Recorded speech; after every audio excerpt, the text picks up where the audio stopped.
MGT does not substitute for medical, financial, or legal advice.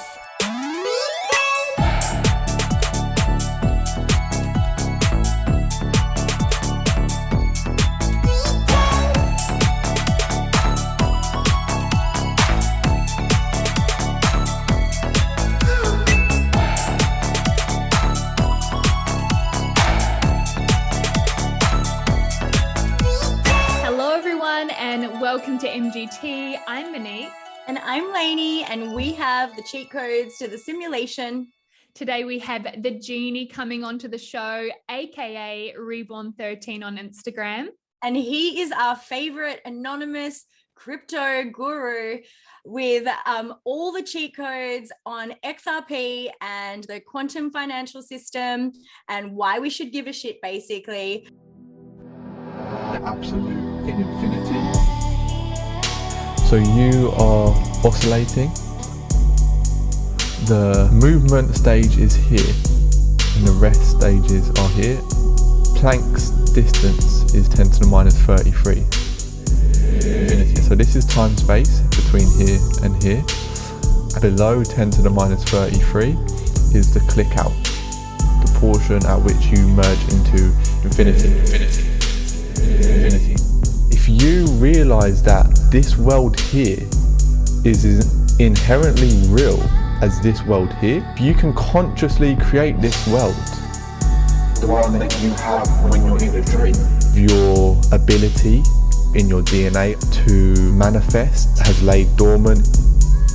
For you to access that power of you entering the fifth dimension, you need to be within the space of love. Only love has the power to create the foundation of the entire physical universe. Infinity. He's the reason why I know about XRP and why I was able to buy in at 17 cents, which I'm quite pleased about.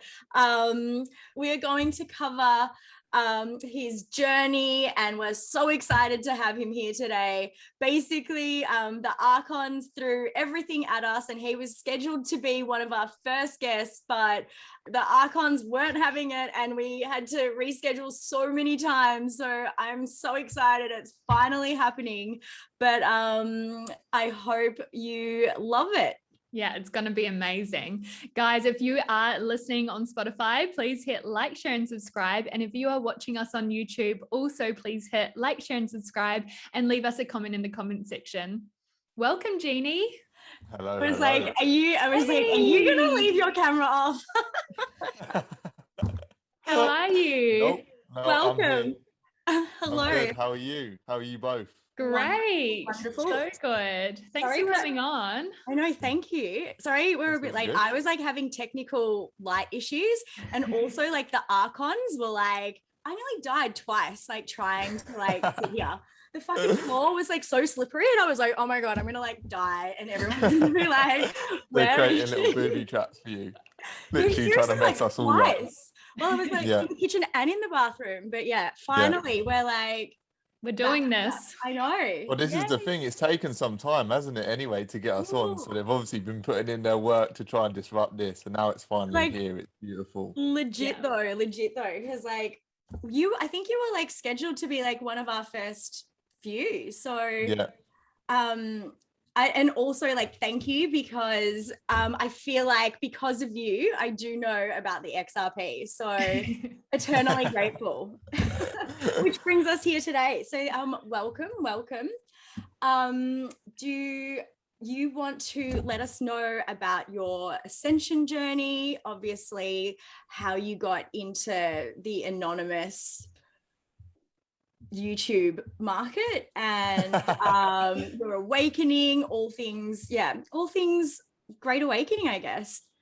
Well, it all began, it ties in perfectly really with XRP, because XRP was the initial, let me say, trigger, which was alongside my awakening. It was actually the month prior to my first real awakening that XRP come into my life, and XRP was almost that rabbit hole which led me down the banking system.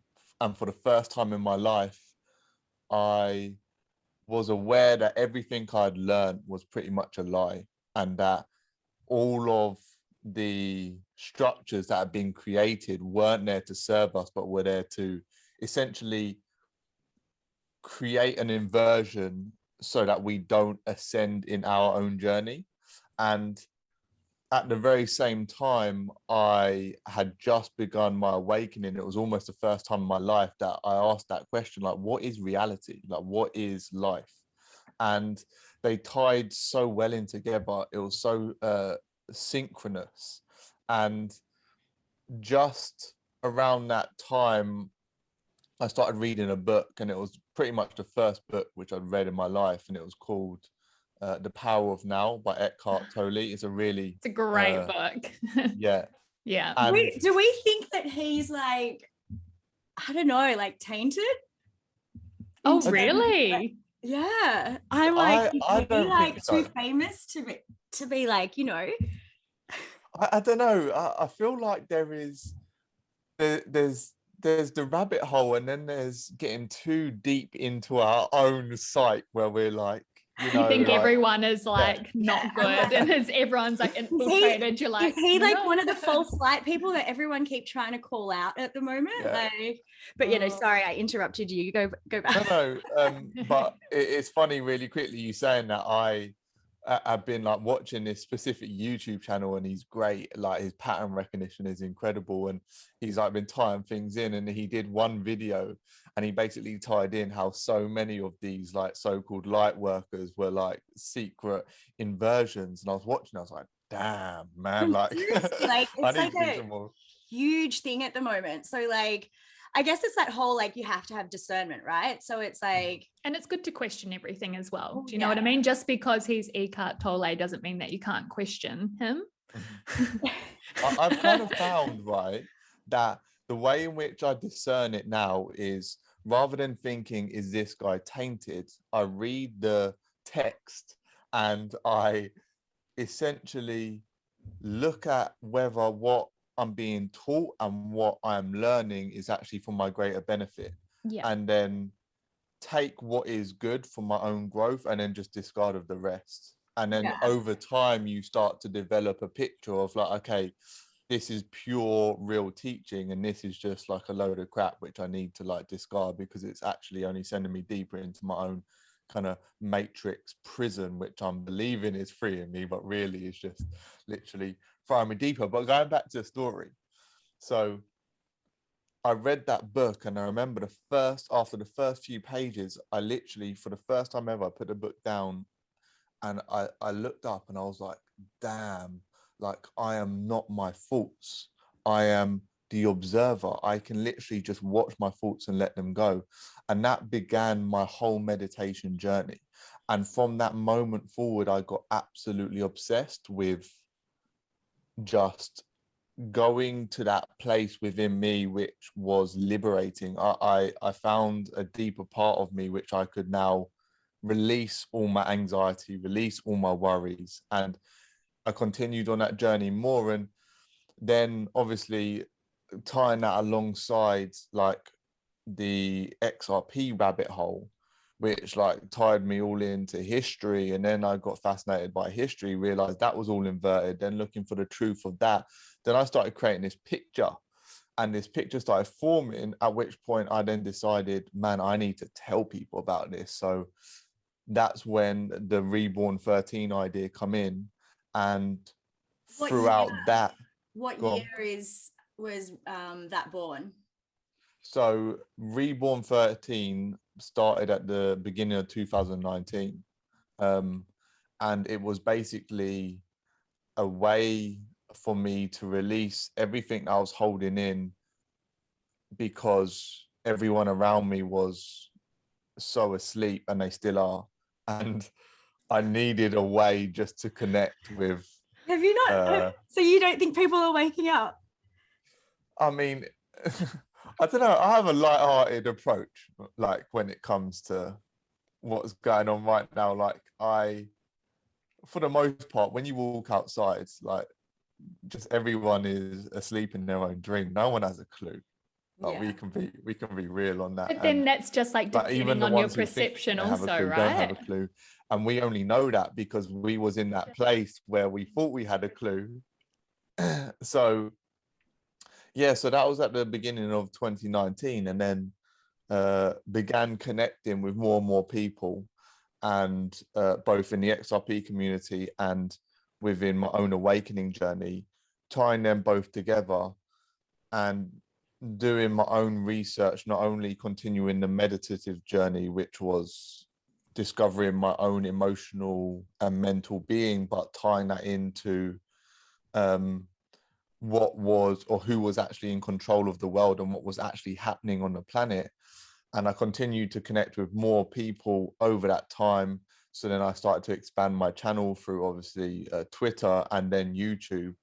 And it just all sprouted together to like almost combine into one, where now I almost have this like clear represented picture, which is quite unique, because like so much of my journey was like 50% financial and 50% awakening, which both complement each other massively in this time, because the financial was what gave me the insight into the corruption of the worldly powers, and then the awakening gave me the insight as into my own being and my own ascension journey. And both of them come together was like this, just I mean, this crazy experience of light and like extreme darkness and turmoil, which I'm sure you both experienced yourselves, and everyone else who's on their own journey as well. So yeah, You it's go been through like the motions of almost like a loss. Do you know what I mean? You like, yeah, you grieve and then you're angry and you're confused and like you go I'm through gonna all the die motions. today.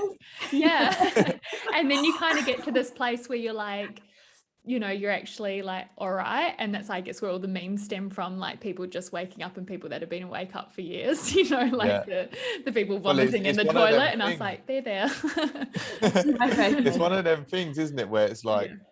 you continue to fall into this like dark, dense crap like within, and whilst you're there, you're like, damn, how am I back here again?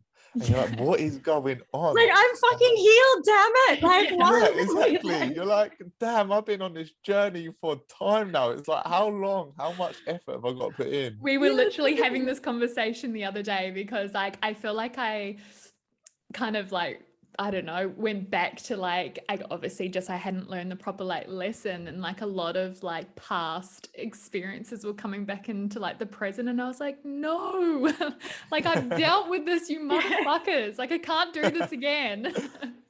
No, The thing like, with it though, yeah, you Pardon? go.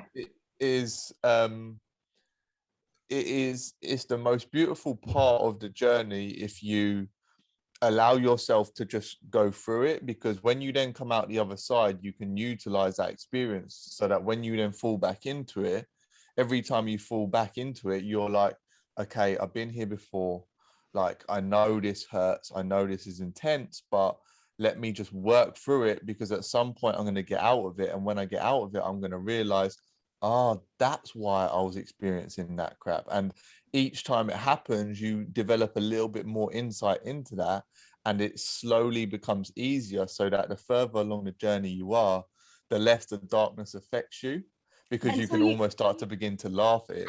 And so you It's get true. too confident, and then you're like, oh, Yeah. I'm like so fine with, like, literally that happened to me a couple of weeks ago. I was like, yeah, like I was actually about to post like a post about ascension and like the symptoms. And I'm like, yeah, like I don't really get them anymore.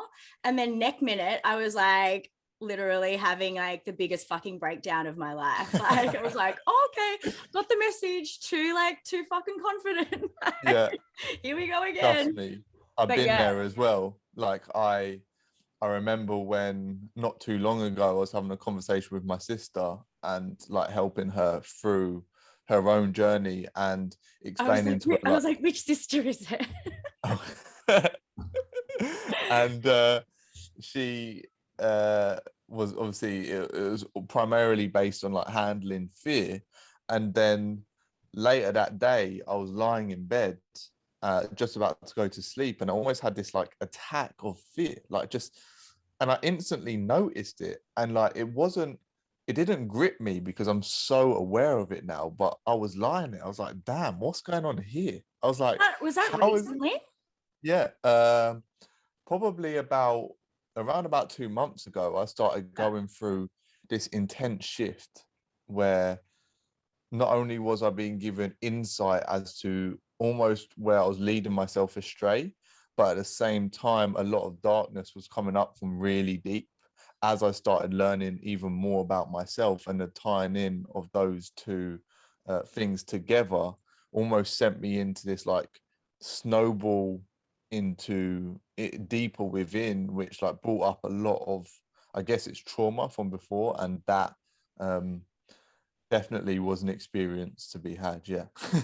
I definitely think like there's like 5 or 6 planets in retrograde at the moment, and they're like the real like the real fuckery ones, like the generational, like deep, like trauma, ancestral, like life transformation ones as well. So it's like everyone's like talking about Mercury retrograde, and I'm like, Mercury's the least of your problems, guys. Like, no, but like seriously, I do feel like the collective is like, honestly, like I feel like everyone's having fucking breakdowns at the moment. Like, Yeah. I don't think it's like it's so weird, like how everyone sort of goes through the same shift. Like for me, like all of my worst fears have like come up in the last, few weeks, and it's just like, what, like, why are we here? Like, what's going on? What am I not learning? It just wants you to obviously like shed another layer, become lighter again.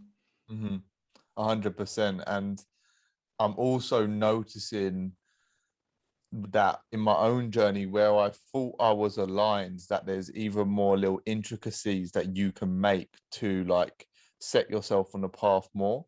But then you have this like little devil in your mind which says like, no, just go out and party and do all the crazy stuff that you was doing before. And you're like, you've got to find that balance between like full alignment and like just being like this absolute rebel, when you try and incorporate the two. Have you like when your lockdowns lifted, like did you go have a bender? Lol.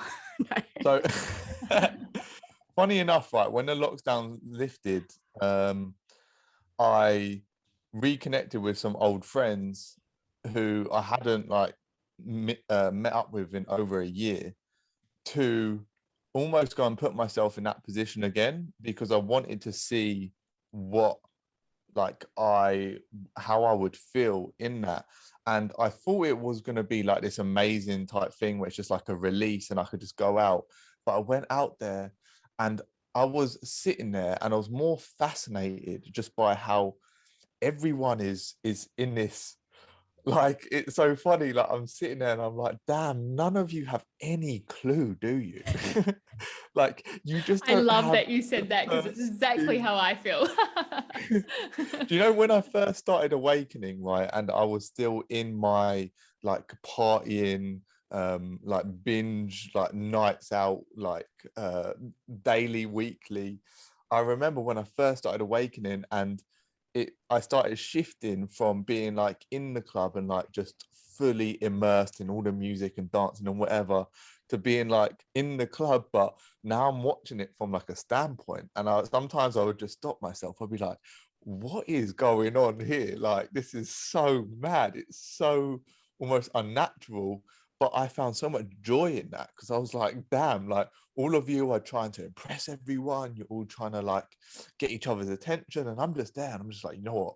Whatever happens is cool, because like I am just in such a good place within, just watching this all unfold, because it's just mad when you start comprehending like the matrix system and how backwards it really is, and how we've just been thrown into it, and we kind of need to release ourselves from it, but then at the same time it has its own beauty as well. So yeah, absolutely, I totally agree with you. I feel like I'm in a bit of a hermit mode at the moment. Like I would say it was back in June, I just had a night out with friends for a birthday, and I was like, fuck, I can't be here anymore. And I went home and I haven't drunk since, and I haven't been out since. Like, obviously I've been out into the world, but not out like, you know, drinking or to a bar or anything like that. But fuck That's me, if I one had a choice thing. not to go out into the world, I probably wouldn't right now. But that is So one funny. thing which I struggle with, like alcohol now, like doesn't agree with me, like in So any have you way. have you been trying to drink and you just find it's like toxic for you? I basically, like the way in which like my journey has gone on, and this is my mindset, and I think I'm quite original in this aspect, is that when I want to find out the truth about something, I analyze it so deeply and I'll go about it in different ways. So it was earlier this year, and rather than going and getting drunk and doing it on a night out where there's music and you're with your mates, let me get drunk now on my own in my room, and let me actually assess what alcohol's doing to my consciousness when I'm totally aware. So I went down to I'm so like, what was it like? so I went down to the supermarket, right? I bought like a bottle of wine, and I think I got like a small glass of whiskey as well. So I do the standard like mix and everything, and I thought, let me just try this, right? And I started drinking the wine, and I didn't even have any music playing. I just wanted to assess, and like the wine tasted all right. I was like, you know what, I could kind of vibe with this, whatever. And I started getting a bit tipsy, and then it was like about an hour and a half later, this mad headache started coming on, and I started feeling like proper tired, and like I was like, damn, this is what alcohol actually does to you when there's no music, and there's like. And then I started tying that into the fact that like I just wanted to go to sleep. So it was like making me less conscious. And I was like, man, I don't even need this when like to have a good time. So I started realizing the true effects when you take away all the kind of glittering lights and stuff, and you really start to become aware of the actual toxicant itself and what it's doing. You realize that what you think is supposed to happen is actually more likely because you are around your friends, you're around music, and you got the energy there rather than the actual alcohol. And since that kind of moment and testing that out, I realized that the main reason why I was drinking the alcohol was to almost as a release, but then I realized I didn't actually need that release anymore. So I can go out and have just as good time without it. So if I do drink, it's like very minimal amounts now. And that's all I can pretty much fit in. Was that recently when you did that? Yeah. So that was around about 3 or 4 months ago. And that's when I was also like testing, like after the kind of lockdown period, going out with my mates, and they both tied in kind of together. And then like you're saying, Mon, I come out of like that period, and now I've just become like a real hermit. Like if I was a hermit before, like my hermit levels have gone up times 1,000. Like Same. it's like, man, like, all I want to do is stay in. My biggest feeling around like the whole drinking alcohol since I've stopped, like this is for me personally, it really feels like it severs my connection to source, like completely, like it's not there anymore. And it takes a while to come back. Do you know what I mean? Because I think like for me, when I drink alcohol, it's like all like in my head sort of thing. Do you know what I mean? Like mind sort of shut down is how it feels. It's the purpose of it. It's mind numbing. It actually does exactly what you said, and that's the reason why it's sold, and everyone like. Well, there's a reason why it's called spirits, right? Yeah, exactly. Yeah, and it's the means through which people are actually drinking it, and they don't realize why. Because what happens when everybody gets drunk? They just start doing this like crazy mad stuff, and it's like, well, basically all that's happened is you become less conscious of yourself, so your conscience has essentially disappeared, and now you just think like, I don't know, like doing the most crazy out there thing seems like a good idea, and you're like, next morning you're like, damn. I've actually like never that. really loved the alcohol that much. Like I feel like I always just did it to like, you know, because it was just what we did. Like just go out to get lit or whatever. But like the cleaner my vessel is, and like I guess like the more that I'm on this journey, like it just, even the thought of it is like makes me want to gag a little bit. Like I'm like, ugh. Like it's so wild. When you like, what price was XRP at when you woke up? So believe it or not, I woke up very close after XRP, but my first basically buy-in, the price of XRP, I think it was about 19 cents. It was around November 2017, so it was like prior the December bull run. And I don't think either of you was kind of in crypto back then. Oh no, I lost all my money in like 2018. I was like, I feel like my boyfriend at the time was into it and he had no idea what he was doing. And I was like, oh yeah, like here's some money. And like, yeah, it just kind of all went. It was gone.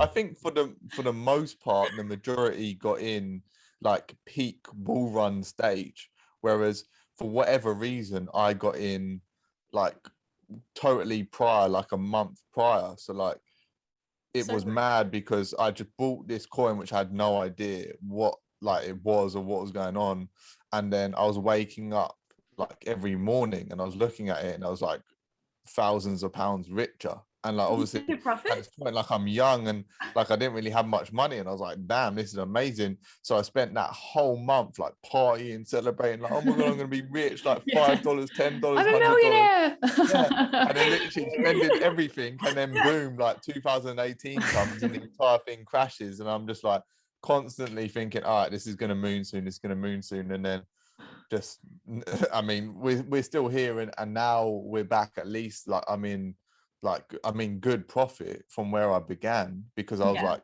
buying in constantly at the 30 cents region, like when everyone was like either away because they were bored or they were just doubting what was actually happening. But I mean, now we have the birth of DeFi, like the decentralized finance, which is really, if you understand what crypto is, it really is what everyone's been waiting for. Everyone thinks that it is awaiting this time where like their assets just explode in price and then they're just rich and then they can go and live on a boat. But really, you are actually looking for the means to generate this passive income and know how to do so, which is going to move you away from the central banking system with the knowledge on how to do so.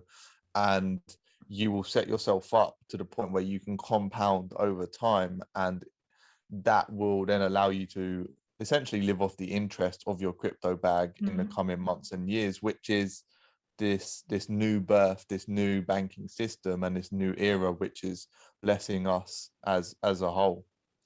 For our very entry level listeners that maybe haven't invested into crypto yet, or XRP, that are listening and kind of wondering like, what is this whole crypto thing and what do you mean, like, you know, I guess like fiat money's going, like, could you explain a little bit about the new quantum finance system that's coming in the next couple of years? Well, it's essentially already birthed itself. It's just in like its real infant phase. It's like right now, if you could imagine it in terms of a baby, it's like it's able to like run from one sofa to another, but that's all before it like falls down. And that's like where we are in terms of where crypto is right now. It's like it's on its first legs, but it's not like quite stable enough to actually continue to walk. And what is essentially happening is right now, with the current banking system and the way that we've always known it, you have always had your money stored in a bank, right? And the bank is a centralized entity. And believe it or not, I guess the majority of your listeners will know that all the banks are privatized, centralized entities, and they're not actually there to serve the greater good of everyone. They're there to essentially get richer themselves. And that is the people who obviously own the banks, and that's another rabbit hole to go into. But so right now you put your trust in this centralized authority to hold your funds, and what you're actually doing with a bank is you're putting your money into this centralized entity, and then they're taking your money and they're lending it out, and they're making interest off of your money. So you are basically, it doesn't really make any sense, because you are giving money to someone to make more money. It's like, why can't we just make more money ourselves? And this is what the shift is. So now the system of blockchain and the quantum financial system is going to allow for us to move out of this need for a centralized authority, i.e. any bank that you store your money, and be able to come together as a collective, as humanity, as individuals, and actually create these liquidity pools of money ourselves.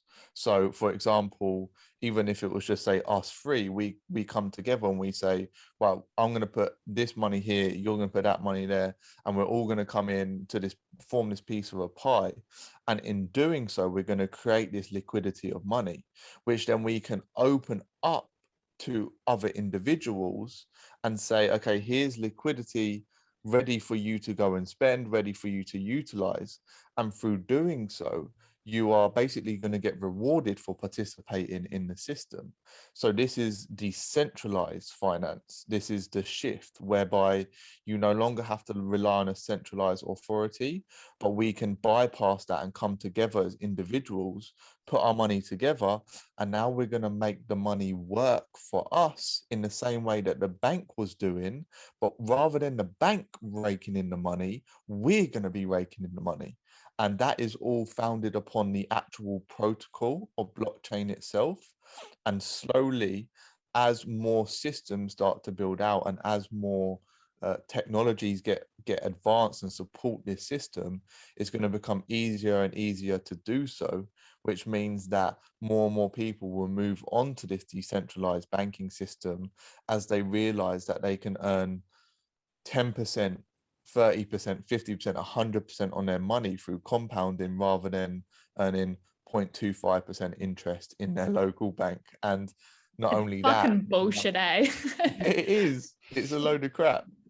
And not only that, you are going to be able to have full control over your finances, because every decentralized system is based upon a governance network, a governance protocol, which means that everyone in the network, by participating and holding a certain coin, will have the ability to vote on the direction of that network for the future, so that no one party in that network can decide, okay, this is where we're heading next.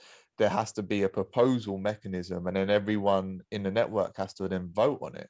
So you know that from the day one that you get into a certain protocol or network, that if you have done your research and you understand it, that that's the way it is going to be, unless they want to change, and then they have to vote. And because the vote is on the blockchain, you know it's a real vote that you actually have a say in, and you can actually vote over the direction that it heads, so it will never go against you.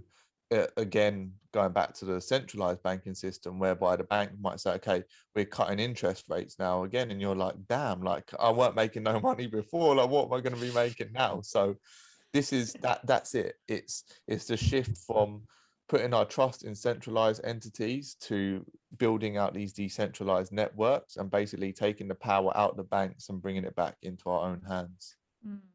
I'm glad that you actually said that, because I know that like obviously we like the XRP, but it also has like a really bad, I guess, rap in like the mainstream crypto markets, and like a lot of people are just still shitting on it. So yeah, I think like what would you say to those people?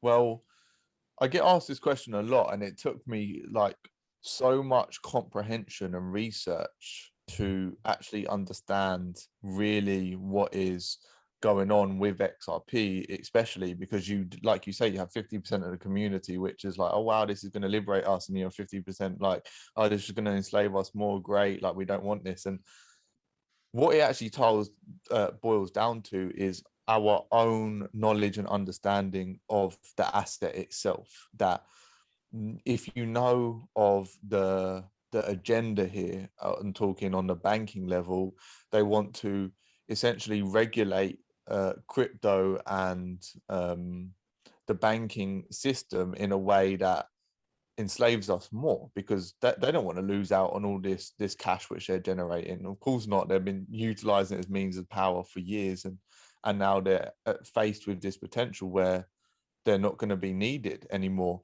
And from my understanding, the agenda is essentially a deceptive debt relief program where they're going to buy everyone out, and in that process it's going to seem like, oh wow, the government are about to pay off my mortgage, but really they're just buying out your house. You now don't own your house, but they're going to present it to the vast majority who don't have the knowledge in a way that is like, oh, this sounds amazing, like, yes, the government are helping me, woohoo, when really they're just like basically trapping you more. But for those who have the insight and understanding of now taking their money out of the fiat system, putting it on to these decentralized networks and compounding and growing it, you are going to essentially create a liquidity pool of funds outside the current banking system, which is going to liberate you. So XRP, I mean, any coin in the market, it's not actually about whether it be like the kind of demon coin or like the Litecoin. It's like, it's your intention behind it and what you're going to utilize it for. And if you have the knowledge, then you will be able to put it in places where it's only going to benefit you. And it's knowing that which allows you to obviously shift your intention so that you can utilize it not only to liberate yourself, but then to go into the world and change it for the greater good with the opportunities that come for the wealth. And this is a lot what I speak about, because it's essentially down to us, like the ones who are on this path, on this journey, to actually just create those little ripple effects, those snowball effects, which are gonna slowly over time create more and more of this awakening across the planet, which will render whether crypto be good or bad useless, because once people are awake, like, they've got no power. The only power the system has is in deception, and that's it. So true. With like the like, at what point did you realize like that XRP was the chosen one? Like how much, like how far into the research, or how long did that take? Pretty much from day one. So I no joke, I like I invested in XRP, and it basically within like a month and a half, it had like shot up to like $3.80, and like that's the month which I said I was just like partying and whatever. I was like, wow, it's amazing. Then it started to come back down, and I was like, okay, so what actually is this? So I started looking into XRP, and I first began with Ripple. And at the very get-go, one of the first videos I watched was of Ripple in meetings with central banks back in 2013. And as soon as I watched that video, it was like 2 or 3 meetings which I watched, and I don't know, like, I have no idea where they are online now. I don't even think they're online now, but I don't know how I found them or stumbled upon. Yeah. And I remember just watching that. I was like, you know what, whatever this coin is and whatever's going on, it's way deeper than like I have any current knowledge of now. And then alongside that, there was like a crypto Instagram account which I just begun following, and there was like 3 separate guys who were quite young, and they were traders, and they basically had this knowledge on the banking system, which I remember first reading it, and it was so far beyond anything I'd ever seen or comprehended. I remember reading it, I was like, I don't even know who that person is or whatever. And that was very much at the same time as me stumbling upon these kind of Ripple videos. And then I started like using those two together, and then I started realizing like the actual banking system itself is just based off of like thin air essentially. And when they took us away from like the gold standard back, and the birth of the Fed and what that meant for our money, and it all tied in together into this one picture where like it took some time to really understand what was going on, but from very, very early on, I knew that nothing that I had previously known was true, and that it was all backwards. And basically that XRP, whatever role it was going to play, which I didn't know back then, but I knew that it had some major role coming. And that's what then just allowed me to be like, I didn't really care about the news. I didn't really care about like anything that come out about it. I was just like, let me buy as much of this as I can, because for whatever reason, this thing's going to go up and fly. So Amazing. For like, I guess, like, what would you say, like, why would you say it is the chosen one for our listeners, I guess? Because it's going to be the mechanism which settles the largest amount of liquidity in the networks and in the new monetary system. And what that means is essentially it has been created, or it has been placed at the foundation of this new system. The way in which I like to envision it is it's going to be like the currency of the tokenized market. What you're going to essentially see birth is a system whereby everything becomes tokenized. And what that means is you're going to have a representative token of every physical object, but on the blockchain. And so, for example, if you wanted to sell your house, and I actually know there was a story about a couple who did this very recently, is they were looking to sell their house and they were struggling with the means to do so. No one like was buying it. I don't think anyone was interested. And they actually created an NFT, a non-fungible token, which represented the house. Rather than placing the house in dollars, they placed it in the price of ETH. So it was like, I don't know, like 25 ETH, 28 ETH. And I think they sold it within a day. That's wild. And That's amazing. It was as quick as so a click of a wild. button. I love that. Because now someone with that, they don't need to go and inspect the house. They don't need to do all the paperwork, have the middleman. Now they just have a token which says you own this house, and it's as easy as that. So, and because rather than seeing, I don't know, 600K, 1 million, 1.2 million, you're seeing 28 ETH, 35 ETH.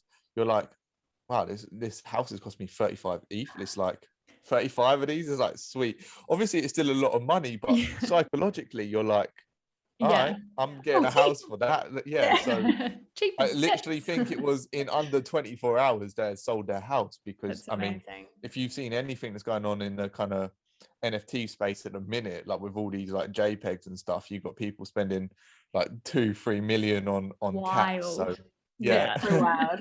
Real estate agents will be freaking off it. Hey, they won't be getting any cut from no ETH. But this is it. This is what's happening. This is the birth of the new system. Is we're having a system built whereby we're cutting out all the middlemen who have been robbing us of all our money.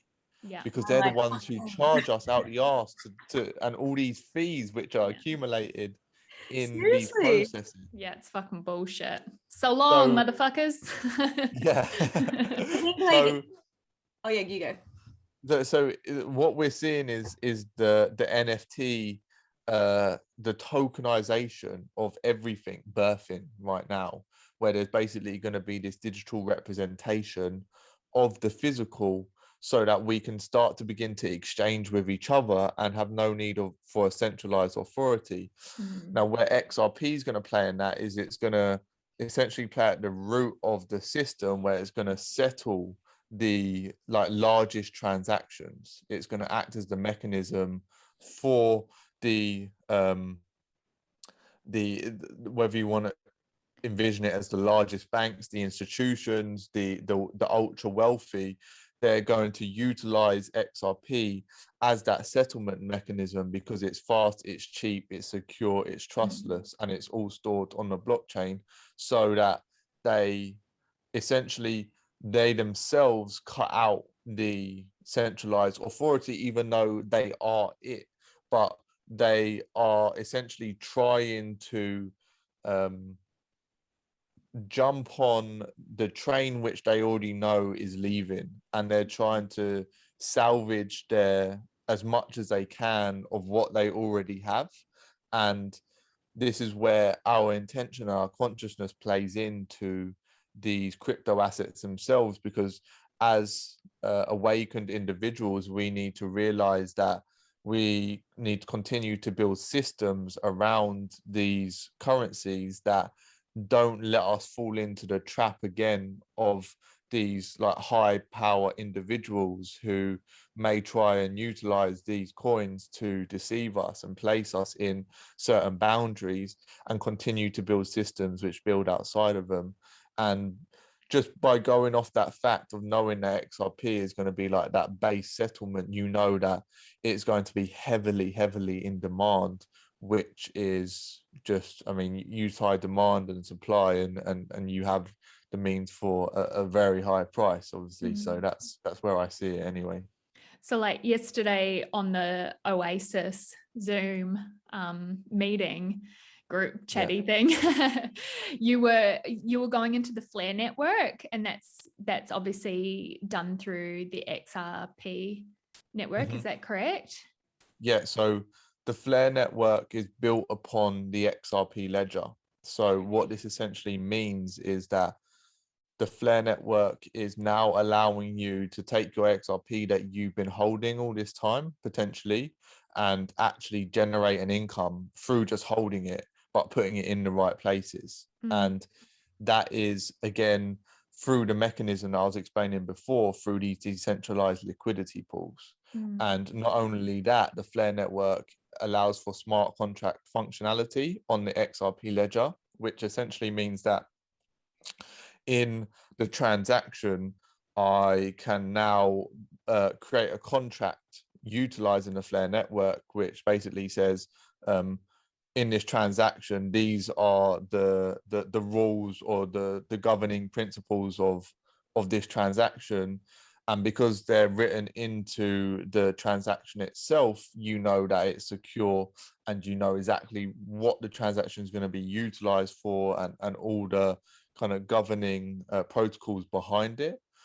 And using the Flare network for your XRP, you're now able to hold onto a coin which you know has incredible potential for future value. And at the same time, without having to sell it, you can now take it, put it into the Flare network, and mint it and delegate it and stake it, so that you can actually generate a passive income. And going back to what I said previously, that if you have this knowledge on how to do so, then you can compound your rewards over time that you get paid in yield. And yield is essentially what the interest we got from banks. That is just the modern day type name of it. And the yield, if you continue to put that yield back in to the original farming system, and you compound that over time, then in 2, 3, 5 years, you could be sitting on a crypto bag so large, because you just continue to put it back in, that even if 5, 10 years into the future, rather than you being able to see 100% on your money, we're now only seeing 1 to 2%, as way more people have come on. Now you can happily and easily live off that 1 to 2%, because rather than sitting on 10 grand's worth of crypto or 1 grand worth of crypto, you're now sitting on 100K and 1 million. And because if you take into the account compounding and the way in which that generates excess income over time. If you work that out mathematically, your mind literally becomes blown, because it's so fast and so crazy, especially with the current percentages in crypto. So I know I'm planning on retiring real soon. I might. Yeah. I'm ready. I'm like counting down the minutes. Hurry up. Yeah. For our listeners as well, do you mind explaining a little bit about minting and staking? Because I know for myself, I'm a little bit confused in that area, and like I'd love to know more on like obviously how to do it and what you can do from minting and staking your crypto. Yeah, of course. So minting is essentially just a process of taking the coin that you hold and basically go into a certain decentralized network, which is the liquidity pool. And the minting process is you basically saying, okay, I'm going to give my XRP to this pool, or my crypto to this pool of assets. And in return, you will receive a representative token, which is fully backed by your crypto, so that you are basically benefiting the pool and the platform. And then you get a token back to represent how much you were put in, so that if you ever wanted to draw it out, then you could just go and take that token, say, okay, I want to exchange this back for my XRP, for example, and get your XRP straight back if you then wanted to go and sell your XRP or whatever else you wanted to do with it. Now, for simply minting your assets, you get rewarded for that in the token that you minted, because the network's basically saying, thank you for providing liquidity to this system. Here's your reward for doing so. So that's the minting process. Once you've minted your tokens, you then have the staking process, where you can actually utilize your now representative token that you have to be able to generate an income off of that, which means that you basically go and stake it. And again, it's putting your liquidity into a certain protocol, which will benefit the network as a whole. Now you have a whole range of different protocols which you can choose from to do this. And it might be putting it into like a farming system. It might be putting it into like a loan system whereby you're actually loaning it out.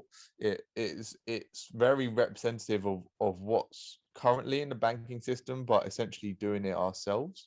And for doing so, you get paid rewards for doing that as well. So that's the minting, is just the process of taking your coins over and putting them into the network. And then the staking is actually then taking the representative coin and putting it into work into the protocols that the network has.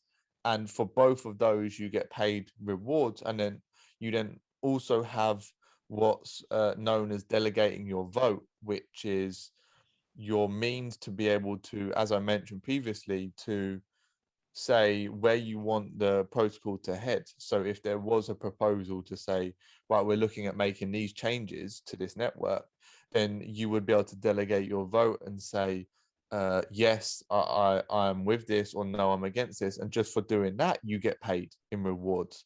So there's 3 mechanisms there alone, which you are going to be able to generate income off of your assets through literally doing nothing other than putting them in the right places. And that is the minting process, the staking process, and the delegating your vote. And through those kind of 3 mechanisms, you have the opportunity to generate like a really good sizable income, which you can continue to grow over time, to the point where, like you say, and like we just mentioned, retiring pretty early on. Would you say that there's I guess like any, I think I remember you mentioning that there are like not oh gosh, what's the word? Not I'm like, what's the word for not good? I guess like the benefits of staking and mining versus minting rather, versus like having it. Like, what things should people be mindful of if they want to, like, if they're doing that versus just holding it? So the one thing you want to be aware of is something called impermanent loss, which is the mechanism whereby if you have your XRP in this network, and basically with the Flare network, from my understanding, for every XRP that you mint into the network, for that XRP to be minted successfully, the liquidity provider has to have 2.5 times collateral of your XRP. So that means that for every XRP you mint, there's 2.5 times the amount of money in the system, so that if you wanted to then take your XRP out, you always have liquidity there to be able to take it back. However, if XRP was to overnight shoot up 10x, then that 2.5 times no longer covers your initial amount. So you then would, if you wanted to sell, if you wanted to take back your XRP at that very moment, you would then be at a loss because you would be 8.5 times down on the price. So it's called impermanent loss because it's impermanent in the aspect that you essentially want to wait for the liquidity pools to balance themselves out, whereby either the price of the Spark token, for example, increases, or XRP has a retracement so that you can then take out at the price that it's worth. Yeah. Now, that is the reason, or that's something you want to be aware of, because, for example, if you was to mint all of your XRP and then XRP was to shoot up in price and then you wanted to just sell some of it to get some of that profit, then you would either have to take it out at a loss or you would have to wait with it in the system. So my strategy and kind of playbook for this is to have a certain amount of XRP which you continue to hold in your bag, so that if it does shoot up, you can then take some of that and sell it if you so choose. And then with the XRP that's then in the system, it won't really matter the fact that you have that impermanent loss mechanism, because you will just be able to leave it in there and allow it to rebalance over time, because you don't need it because you already have your side XRP bag.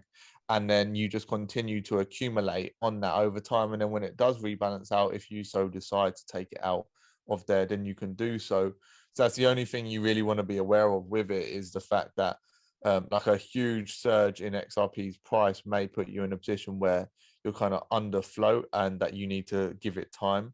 So just knowing or having the strategy where you at least have some XRP still in kind of cold storage is like a good strategy to play if you have the intention of selling like a portion of it when it does shoot up to like a certain amount. So what kind of percentages do you work with? Are you like half, or are you like so I am inclined to so obviously, I think, as you both know, if you was a participant or you was an XRP holder in December 2020, you participated in the Flare snapshot and you are receiving the free Spark tokens.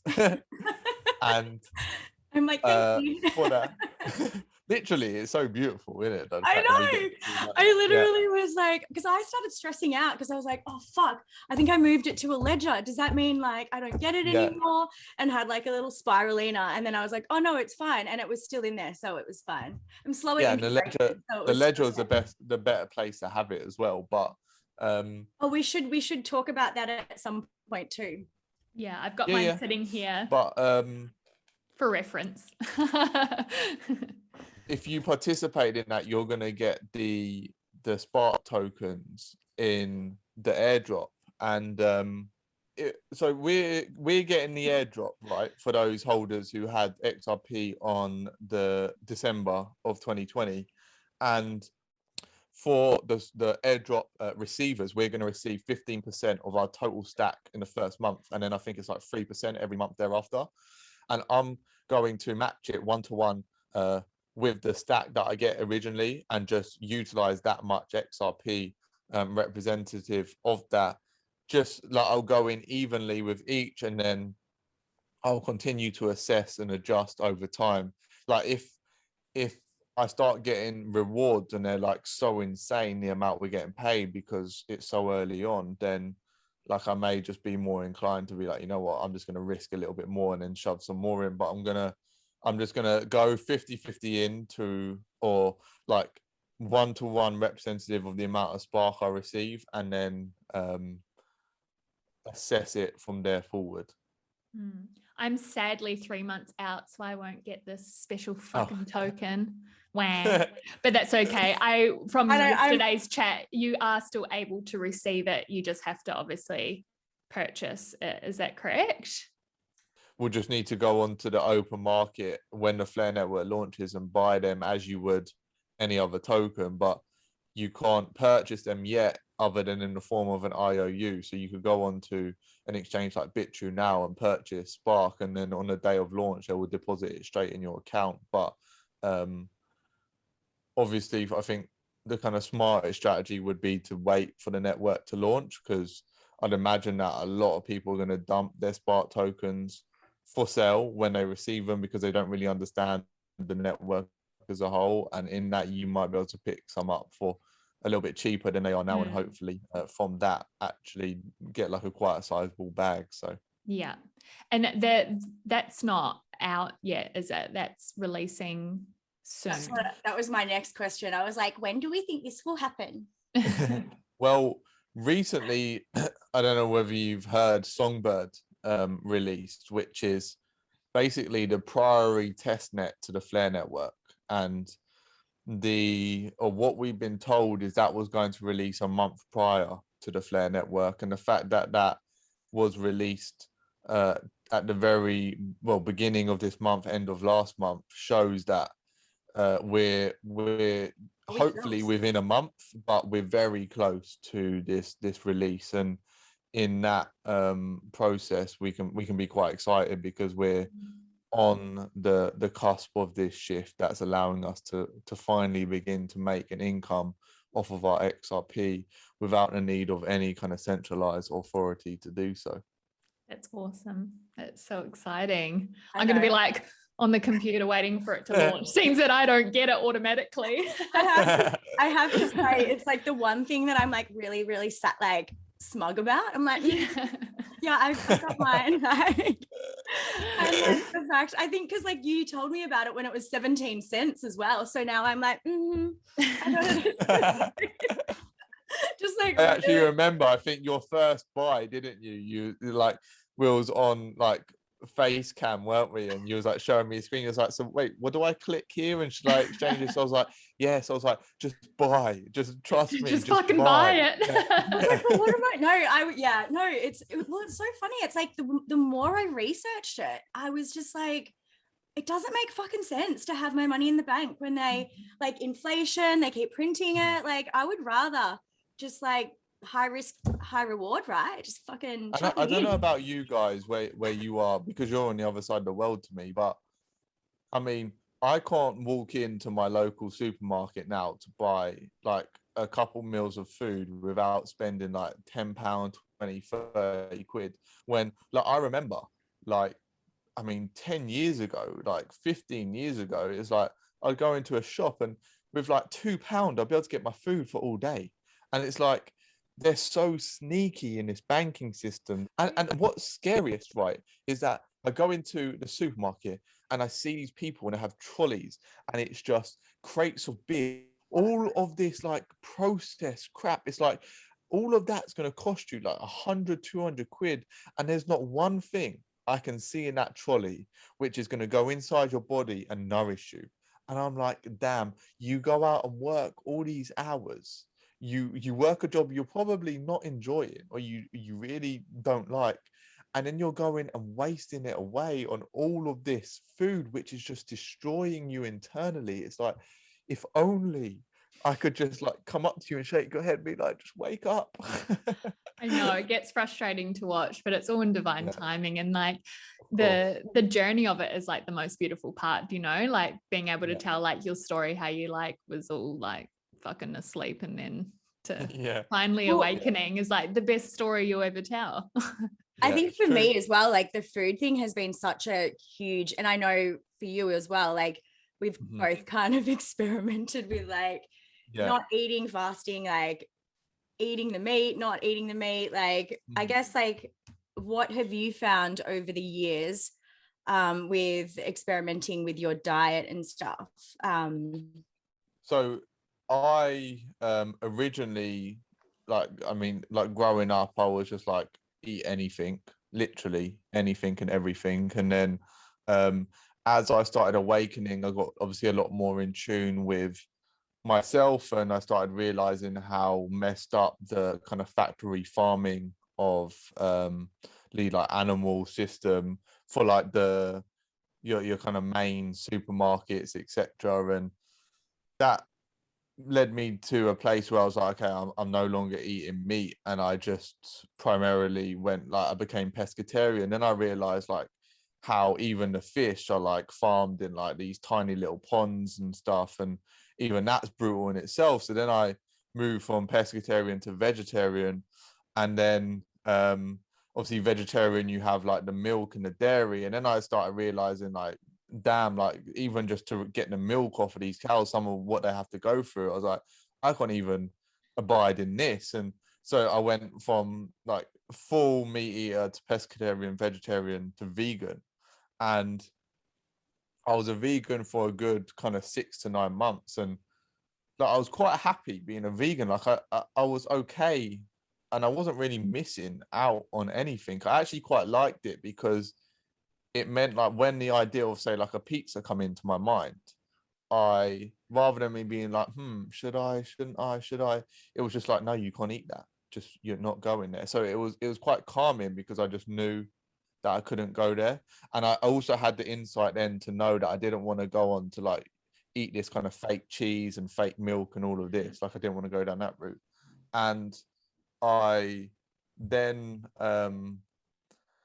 basically after that I became like incredibly malnourished, and like I lost all of my size, all of my strength, like my face started looking short, like my hair wasn't like growing, and like just nothing kind of felt right. And I then started looking more into actually the way in which our body is designed and our digestive system, and the way in which it actually functions off of nutrients.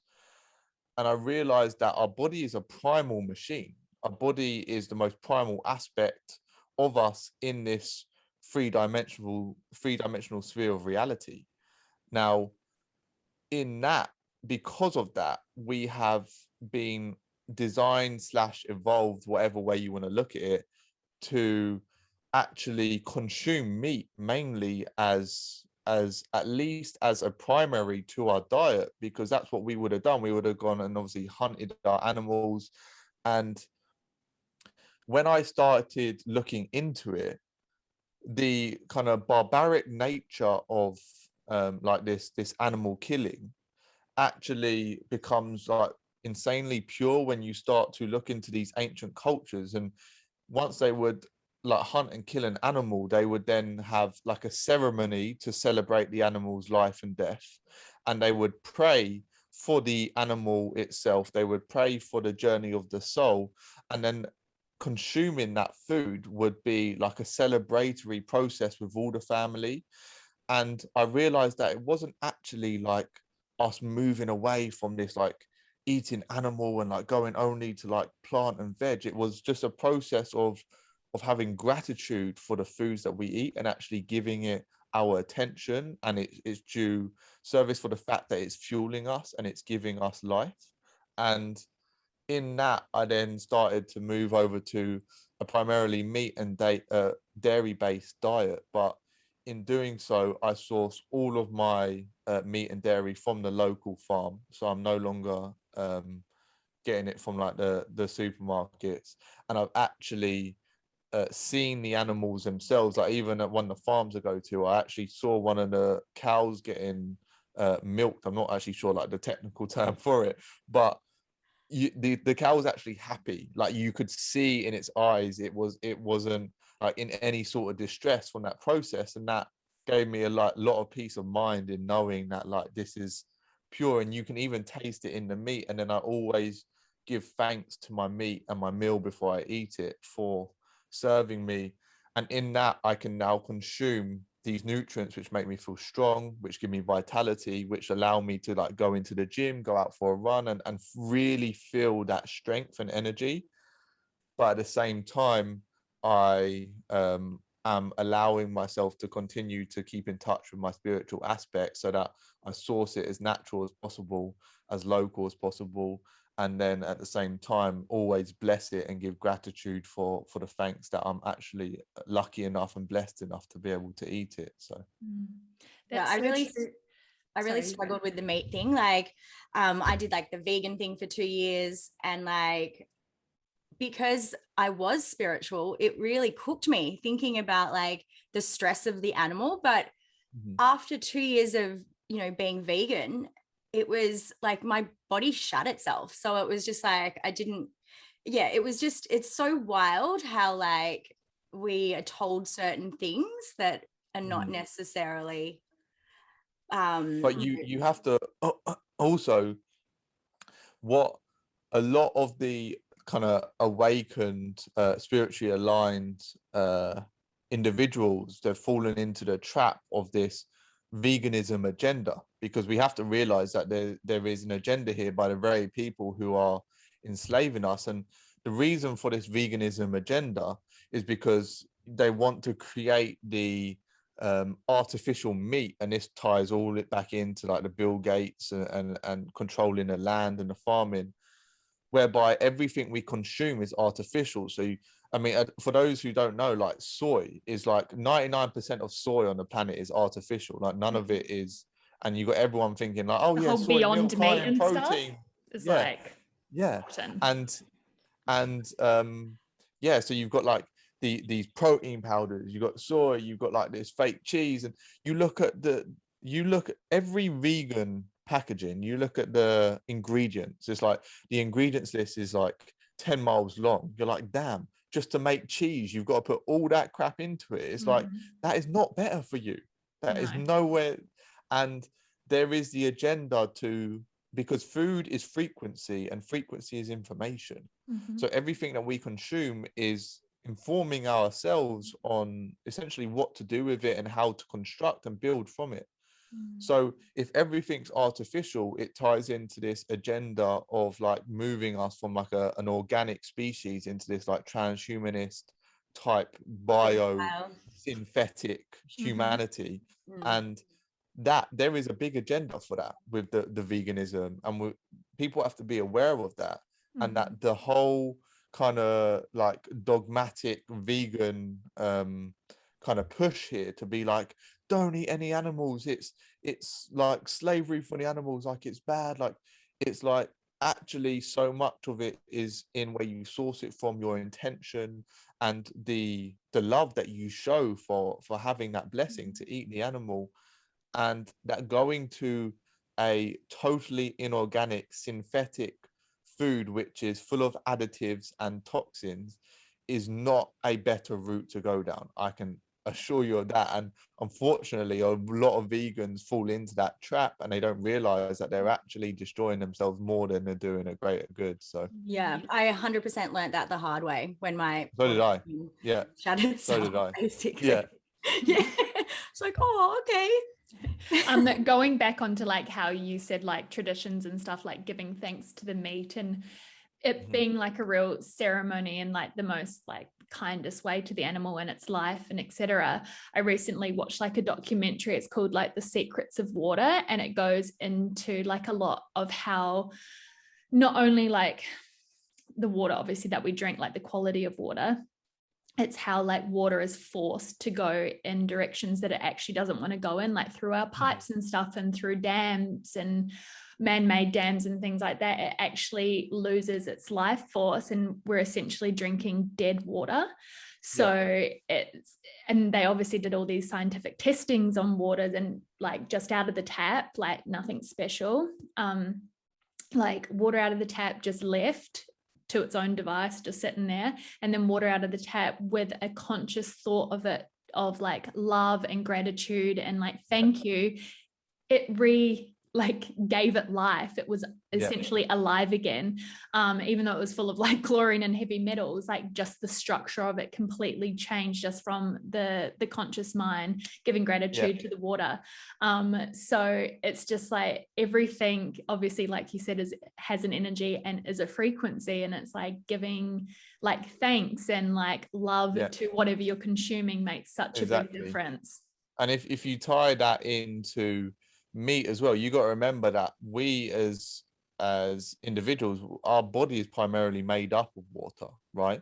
So a lot of people don't almost connect the dots that meat has a huge or a high water content, and that by blessing the meat, you're not actually changing the structure of the meat. It's not the physical protein itself which you're changing, because that stays the same. You're actually changing, like you said, the structure of the water in the meat, and it's the water which holds the energy, which gives the meat life. So again, you have this kind of dogmatic idea that like the meat that you eat is all dead and it's rotting and blah blah blah. And there's a truth to that at a certain extent. If you cook your meat too much, you are essentially killing a lot of the life force energy. But if you the raw, closer to the rawer you eat your meat, the more life force it contains, because the more water there is retained in the meat itself. And then if you bless it with your intention, the same way as the water coming out of the tap, you're actually structuring that water and you're giving the meat life.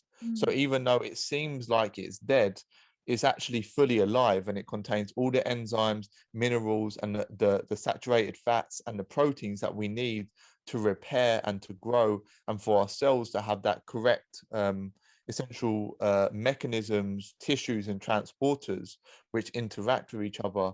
And that is what allows us to build up that strength, and that's what allows us to then repair within ourselves, for our skin to get better, for anti-aging. And this all ties into like understanding kind of the way your cells operate. But it, at its root, it's like if you ensure that you are grateful and you give thanks to every time that you ingest your food, or you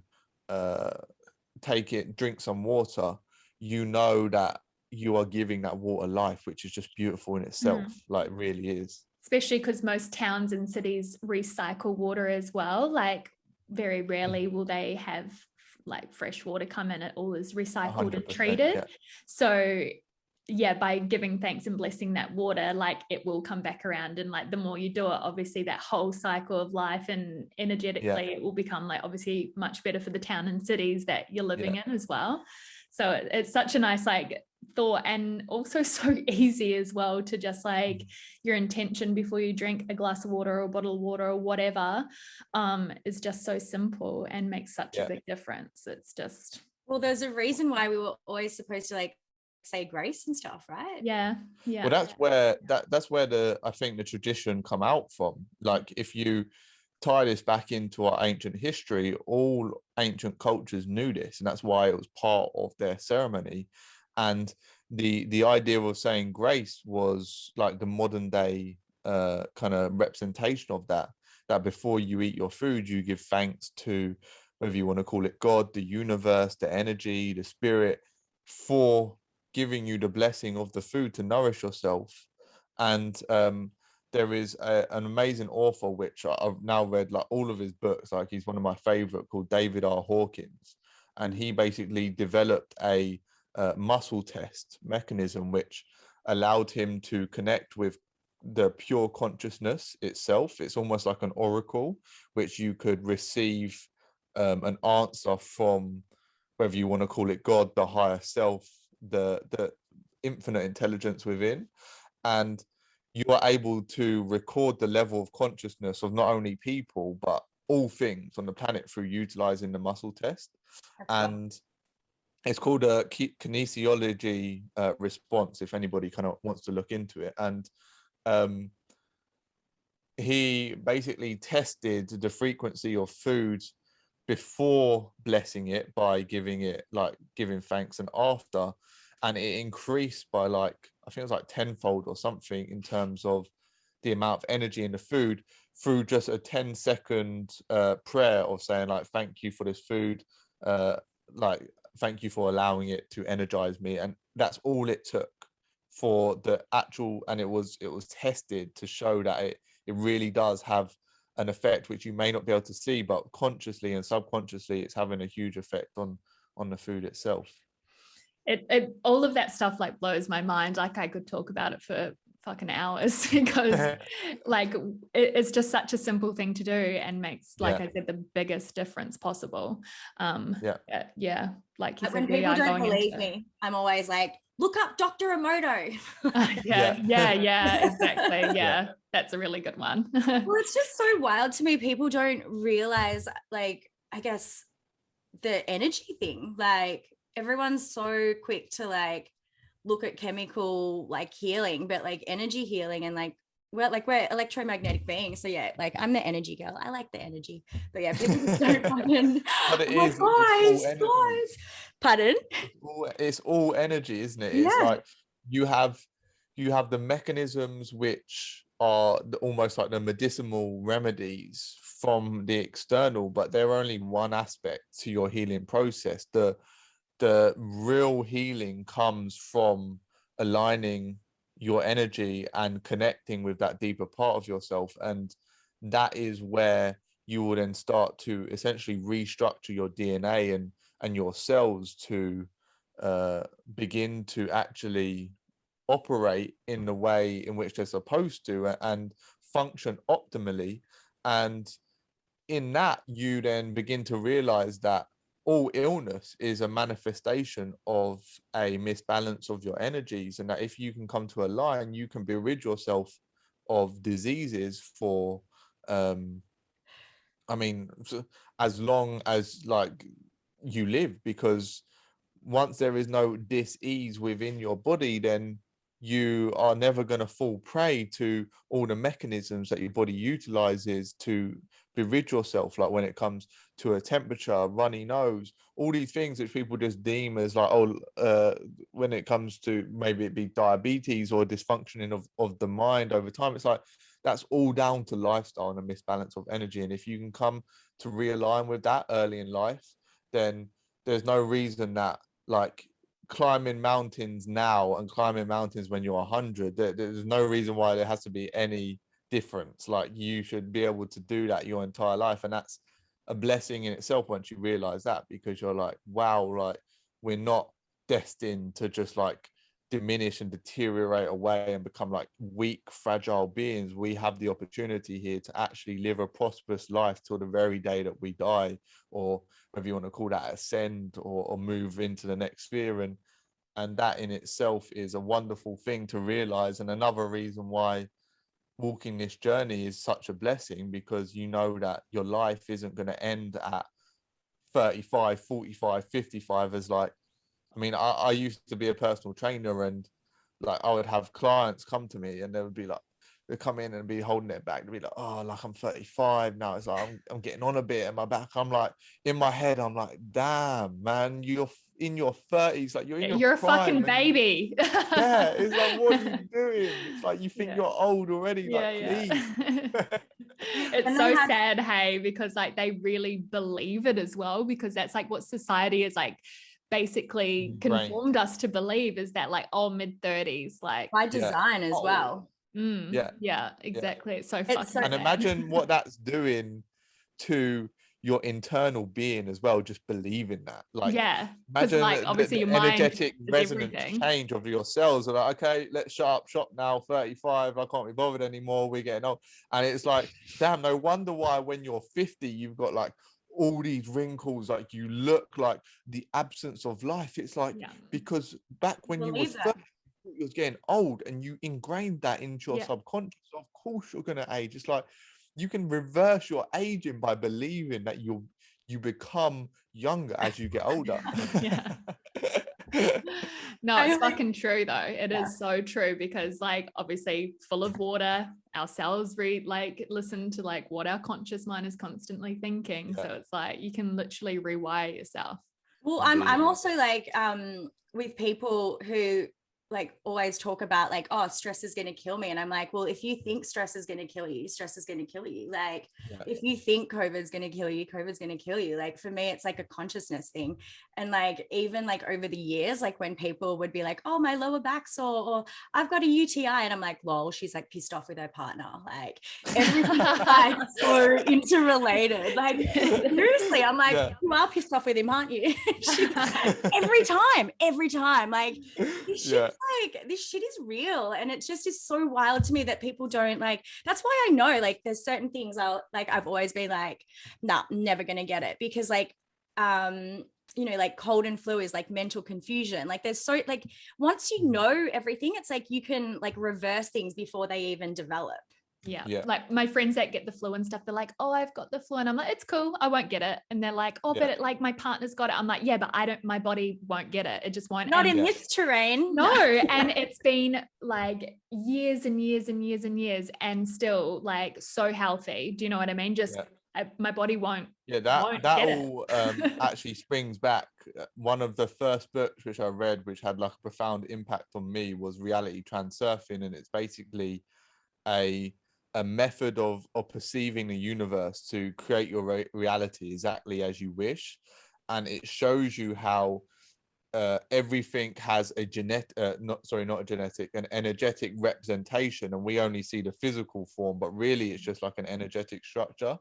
And in that one portion of the book was on illness, and he basically said, rather than when you fall ill,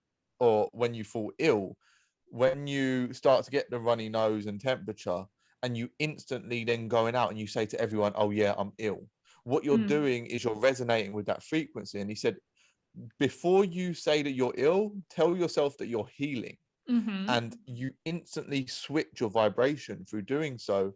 And since that moment forward, I've never been ill, because every time my body's been detoxing crap, guess what? I'm healing and I know it. And then you can experience illness and it's like, oh yes, like get rid of me. Let's give me this temperature, burn these toxins away. And I'm just like, it's such a profound shift on reality, because you start to realize all these kind of dismal aspects are actually just our perception. And if we realize the truth of them, we can change them to be able to be grateful for them and realize that there's an intelligence behind all of that. And really, we're just continuing this journey and progressing forward. And I 100% agree with that. It's beautiful. My partner's jumped on the bandwagon now. When he wakes up in the morning, he's not feeling 100%. I'm like, how are you today? And he's like, I'm feeling healthy. And then by the end of the day, like, how are you feeling? He's like, oh yeah, I'm actually good. Like, it's just because you won't even let it into the mind. You like obviously wake up and you're like, oh fuck, something might be happening, but he's like, feeling healthy, feeling good. Every time I get like any kind of ailment, I like look at my book and I'm like, what's the negative thought pattern? Like, get my binaural beats out. Like, seriously, like I remember last year, the doctor was like, oh, you'll never get rid of that ear infection without like antibiotics. And I'm like, fucking watch me. Like, literally 6 hours later, I was like, like, went away. Challenge. Like, I guess like on the lifestyle thing, like what else do you do in terms of like spiritual hygiene and that kind of vibe? For me, this has shifted a lot over time, but I've basically come to realize that in my own journey, the way in which I purify myself, or the moment in which I am most pure, is when I'm in intense pain, right? And it sounds crazy, and a lot of people don't understand this, and I don't know what it is about my mindset, but for me, putting myself in that position where I'm faced with this adversity or this obstacle, and mostly physical I'm talking about, so like whether I be in the gym, whether it be running, whatever it be, that the pain is so intense, what it does is it connects me with myself on such a deeper level, because in that moment I have to find this inner strength and means to carry on. And in that process, I have continued to connect with a part of me which allows me to realize my own strength, but on such a profound level. And I don't mean strength as in like literal physical strength, but I mean strength in the ability to endure whatever reality throws at you. And in that process, I've become more and more able to just kind of let go of everything that doesn't serve me, because I've realized that it's actually what continues to haunt us is really what we're at our root scared of. And to overcome that fear, we need courage. We need to be able to go and face it head on. And when I connect with that inner strength, which is so powerful and so raw and so true, then when I take that into my spiritual kind of journey and into my mental and emotional being, I can utilize that part of me to be able to then let go of all the things that aren't serving me, so I can purify using what I find in those moments of extreme pain to actually help myself in my own journey. And I use that mechanism of pain each day, at least once a day, because every day I have a way of showing myself how strong I am. And it's like almost habitually ingraining it into myself to know that there is nothing that I cannot endure. There is nothing that I cannot overcome. And then when you kind of utilize that relative to everything else that you experienced, it's like I can almost like laugh at things that used to like properly grip me, because now I'm just like, like, you no longer have that same intensity. So for me, my kind of spiritual hygiene really ties into like physical exercise, which like pushes me to a place within, which is way beyond what we would experience in any other means. And I think that ties in very much to our primal kind of instincts, because if we look back into the days where we would have to like run for miles to catch food, or go days without food to just like get something to eat, whether it be in the form of fruit or whatever, that in itself, that would have been painful and that would have been a struggle. And to be able to connect with that, I'm sure there's something more in that. And it's through that which takes us out our comfort zone, which is part of the reason that I believe that everything right now is so inverted and messed up, because people never push that comfort zone to the point where they never experience this level of strength. And without the level of strength that they know within, how can they possibly overcome their fears? And that for me has been my biggest blessing, to really realize that actually pain allows you to listen and learn from it, but it also is a means to show you how strong you really are at your core. And then you can utilize that in all different areas of your life to grow and to continue to let go of everything which isn't for your greatest good. The whole, like, especially physical pain thing as well, this day and age, like no one can tolerate pain. Do you know what I mean? No. We like quickly grab like a painkiller and then that's it. Yeah. Do you know what I That's mean? it. Like we It's just the like quick mask fix. it, we cover it up. We don't even, because there's so much to learn in pain. Like recently I was in like excruciating pain for about 3 days with something that happened to my ovary, and I haven't taken any painkillers for fucking years. Like I don't go near them, not even a Panadol. Do you know what I mean? And even though it was so fucking painful just laying there, you just learn so much at the same time. And then I come to this realization, I was in the bathtub, I was like, fuck, like it was like the most pain I've ever been in the stomach region. I read somewhere like what I had is like on par to childbirth. I haven't had a child. But I was kind of like, kudos to me, because if it is on par to fucking childbirth, then I can do this fucking naturally. All I needed, well, not all, I was dying, like it was fucking sore. But like all I needed was some like warm water. Do you know what I mean? And I was able to push through it just with that as my vice. Whereas like, you know, if I had gone to the hospital, they would have been like, here's an endone, you know, like instantly. catch up. And I had that very similar experience where not too long ago, I woke up in the middle of the night, went to the toilet, come back and lied into bed. And then instantly I felt like this thumping in my head. And it was like, it started off as like this kind of small headache, and it like intensify to the point where I literally felt like I had a beam of energy like flowing out the top of my head. And if like it was a cartoon, it'd be like that kind of representation where my head would be going like this, like literally absolutely mental. And I remember lying there and I was in, like, it was the middle of the night. All I wanted to do was sleep. I was tired, but I just couldn't. Like, it was just horrendous. And I remember thinking, like, at any moment in the past, I would just go and, like you say, take a pain, or I'd go to my mom or whatever, and she'd be like, "Oh, here's a painkiller, blah, blah, blah." But I was like, let me just become absolutely cool with this pain. Like, let me just totally surrender myself to it. And I basically said to myself mentally, I was like, you know what? It will subside. Like, the morning will come and you will feel better. So just let it happen and just almost resonate with it. And I just put my pillows up slightly. I sat up slightly and I just sat there, and I basically said to the headache, I was like, give me all you got, because I'm just going to sit here and I'm going to be completely calm with you. And it thumped and it thumped. And then almost the next thing that I know, I'm waking up in the morning and it was gone. And I remember waking up, I was like, wow.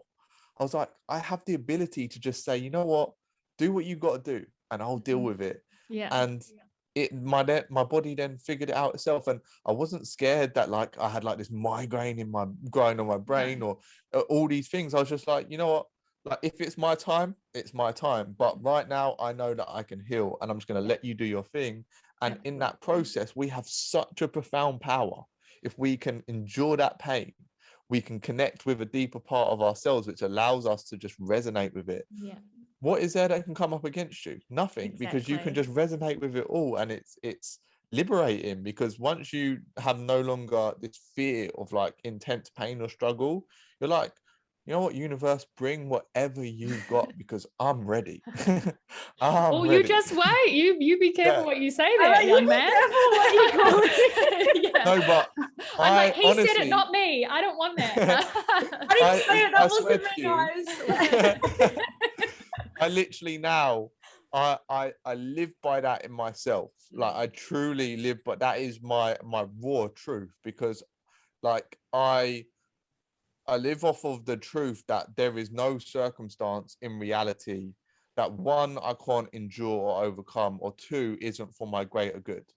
So if I believe that there is literally any circumstance in all of eternity that I can succumb to, then I am leaving myself vulnerable to that. So I almost courageously now accept and embrace no matter how hard the pain gets, because one, I know it's for my greater good in the span of my entire soul's journey through infinity, but also that like I have to be ready to embrace whatever it be, because the universe is a tough and brutal place. And if we shy down to our struggles, then we are going to be at the mercy of them. And in my mental mindset, I'm like, you know what?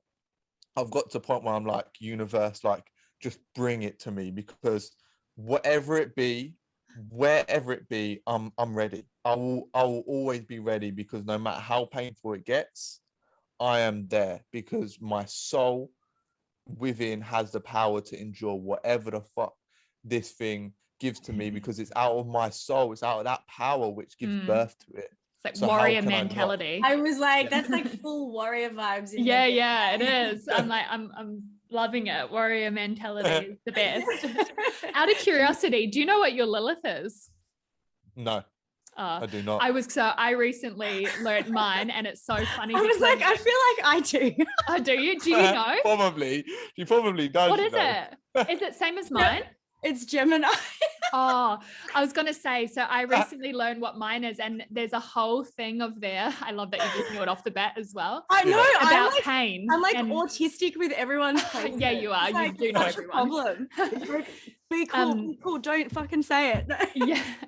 But my Lilith had in there about like pain and like, I guess in a way, not enjoying it, but being able to come face to face with it. That's why I was like, I wonder if he's got the same Lilith as me, because I feel like I'm just starting that whole like coming face to face with certain pains. And in my mind, I feel like I can separate the two. So there's like Monique, and then there's like Monique and pain, and I'm like, how you going there, love? Yeah. It's like dying. Well, it's like won't be much longer. Is how it like it feels inside. Do you know what I mean? I'm pretty certain. Well, not pretty certain. Like I am assured in myself. I've been shown now that I was a samurai at one point in my previous incarnations. Really? I can virtually guarantee that from the fact that one of the, like, my favorite all-time film is The Last Samurai, and the reason for that is because when I there's two things. One, they value death more than life. They value their culture valued the journey of the soul more than they did the physical existence. But also, if they was to back down to a particular circumstance out of fear, that would be so shameful that you don't deserve to live. So they would then have one of the samurais. Basically, it would be a chosen suicide. So they would be on their knees. They'd go into the forest. They'd be on their knees, and you would have a little dagger, and you would hold it to your stomach. And what would happen is you would almost say your prayer, whatever, you would get to a place within yourself, and then you would stab yourself internally, and you would almost abide with that pain for about 5 seconds. And you'd have a samurai behind you, and then he would chop your head off the back of your neck. And every samurai would do this if they ever back down to a circumstance which fear held them back, because to live in shame isn't worth living, is what they believe. And I remember watching that and learning that, and instantly it brought like insane tears to my eyes. But it was almost like this intense, deep connection with myself, as if like I had been in that circumstance before.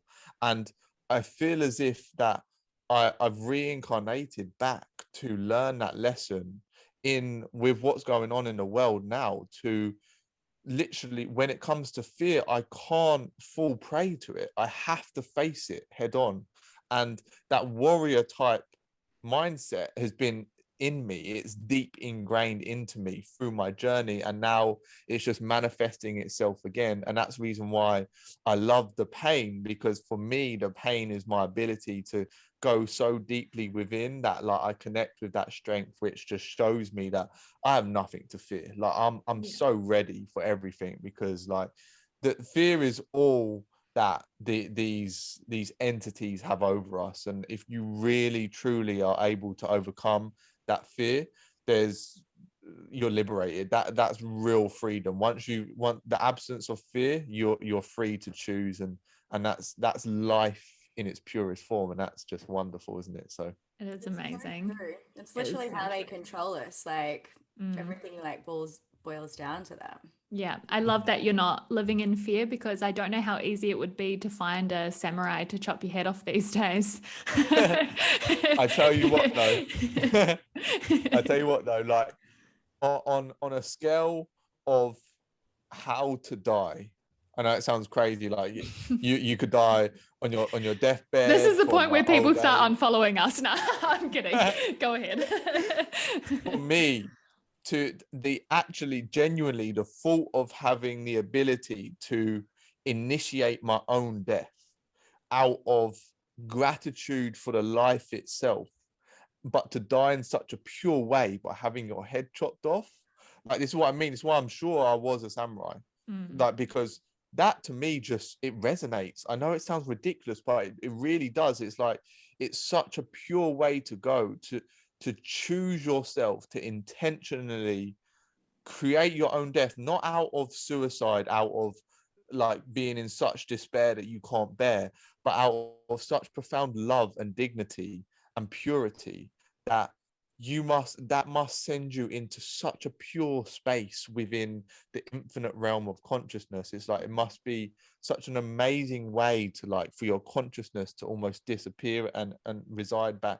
And that, I don't know what it is. I don't know why, but for me, that is like, if there's a samurai later in my life, maybe I'll end up in a jungle or something and I'll meet one, and who knows what could happen. Yeah, never say never. Yeah.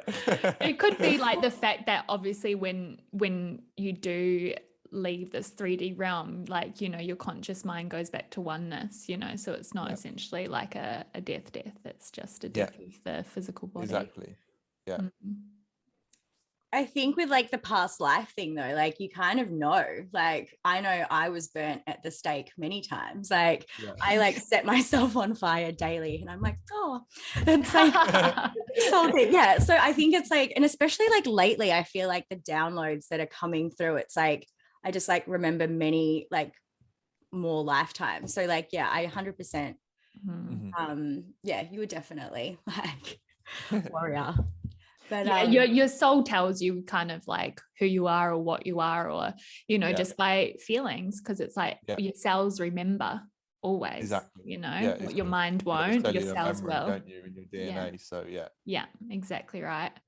So like for our listeners, like what other cheat codes do you have for us? So one of the things which I began initially experimenting with, and is now kind of spiraled into like a lifestyle which has benefited me massively spiritually, is the celibacy aspect. And the reason for that is due to it being probably one of the most intense spiritual disciplines that we can essentially abide in, alongside a whole host of other benefits that come with it. But I originally began by basically deciding that a relationship in any form wasn't the best thing for me when I needed to become, or I was going into this almost solitary lifestyle where I was going on that inner search. And that basically took me away from any sort of sexual relationship. So that kind of began there with the sex aspect, and then moving that forward, I started to then question like masturbation in itself, in terms of the way in which not only like porn is set up and the way it affects our minds, but also like it just, with everything that I was doing to purify myself and purify my soul, it just didn't seem to align with that. Like I always knew internally it was like almost disrespecting myself, like for the moment of pleasure and the way like my mindset was set, and I was trying to like strengthen my ability to like not succumb to these temptations for that moment of pleasure. It's I get to a point where I was like, I can't continue to do this. So I started looking into kind of like the celibacy aspect of what a lot of the ancient cultures would abide in on their spiritual journeys, and also the benefits of essentially holding that energy within. And I then began, or I basically continued my journey to a point where I was like, you know what, that's it. No sex, no fat. And that was that was set in stone for me. And now it's coming up to 2 years no sex and 1 year no fat, and it has been the most profound journey for myself in what I've discovered, because to control and harness that energy it requires so much strength, but then to take that energy and then transmute it and channel it into something greater, and essentially take all that built up energy from the Kundalini region and bring it up into your higher chakras to allow you to not only develop greater insight, but you come to be, or at least get more in tuned. And because of that build up of Kundalini as well, that's your real driving energy. That's like the strength, it's the prana, it's what flows through all your veins, all of your channels, your electricity. And it gives you the strength to be able to, going back to what I was saying before, like really endure these painful experiences. And the combination of that mental discipline to continue along in going against what 99.999% other people couldn't even necessarily dream of doing, and then channeling that stored energy to utilize it for a greater means in a spiritual awakening. For me, there is no greater mechanism of enlightenment than those two together. Now, I don't believe that it should necessarily be done for your entire life. Like, there is always the balance between discipline and joy, and just like abiding in pleasure when it's presented to you and just being grateful for that. But if you're in a position now where you are doing it for the sake of it, and there's nothing to gain from it apart from that momentary pleasurable release, then you are going to receive so much greater benefit in holding it in and utilizing that energy for a different means for your spiritual development, rather than just wasting it. And then comprehending the fact that with every time that you climax that point, you are birthing a new life. It's a new universe. Like, that actually gives birth to an entire human, and it gives it's the ability for a soul to incarnate. And that, if unless it's entirely pure with like a real connection with the person that you're with, it is not going to be in tune with your frequency and your highest self. And just in utilizing all of that kind of info, you can then start to almost develop that discipline within to say, you know what, no, I'm going to align with this and just give it a go. And through giving it a go, one, you'll probably be surprised by how strong you are. But two, when you start to notice the benefits from yourself, not only energetically but physically, it seems like your skin becomes clearer, you become more vibrant, and utilizing that energy for your journey through the abyss, that is pure. It's like your superpower. It's like just this one thing which kind of, for the vast majority, goes astray. But if you can handle that serpent rising up the spine, then you are tapping into real power right there. No, that's like, it's so wild. I have noticed that, like, I guess people on this sort of same path, like, are starting to do it a bit more, but it's just so wild to me how they like sort of set us up for failure, like with like the whole porn and like, you know, like it's just like we're told that it's like, you know, liberating to like do that. And it's just, yeah, it's fucking wild. Like porn itself is like crack for your brain. It's like the way I deem drugs, right, or like anything which is kind of intoxicating / addictive, is like you have those set of drugs which have their like negative consequences instantly. Like, you eat like a full large pizza, cookies, and like a milkshake, like you're going to feel stuffed and horrible straight away. Like, you go out and you drown yourself in alcohol, like the next day you're going to be suffering, right? But then there's things which you can get that intense pleasure experience but don't really give you any negative side effect, which, unless you're incredibly aware, you are actually in tune with, in the sense that porn, it's now, there's been multiple studies to show that on your brain it is like literally fueling the same regions as like taking a hit of heroin. Like, it's that bad. And not only that, there was a recent study which came out about Pornhub, and I think they had like 150,000, or it was even more, videos on their live on their website at the time of the investigation of child porn. And it all ties into like this whole child trafficking, and it's like the worst industry in terms of like who we are, like, spiritually, and the fact that we have this like sacred body which we like just utilize as this means to either get famous or rich or whatever, and then utilize that as a personal means of pleasure. And just the combination of those two it's something which I genuinely feel for myself and my own experience, that if you really want to take your mental mastery to the next level, you need to completely negate that totally.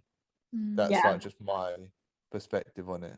I have to say, like, I used to fucking love porn. Like, it was like my favorite thing in the whole fucking world. And that whole like child trafficking thing. And then like when I made that connection about everything that you just said, I was just like, it was tainted for me. Like, I had to like give it up. And it's just so insane, like how much impact it does have over your brain. Like, and like for me, I always like, I remember one of my girlfriends was always like giving me a hard time about like giving it up, and like, you know, like she's like, you're giving up your favorite things, like why are you like being like, I guess like that whole old school like Christian thing she was like really, really triggered by. But I guess once you realize like the energy exchange with like all of these things that are like so sacred to us, like I was just like, I can't fucking, you know, I was like I'm like, no archons. It's like that.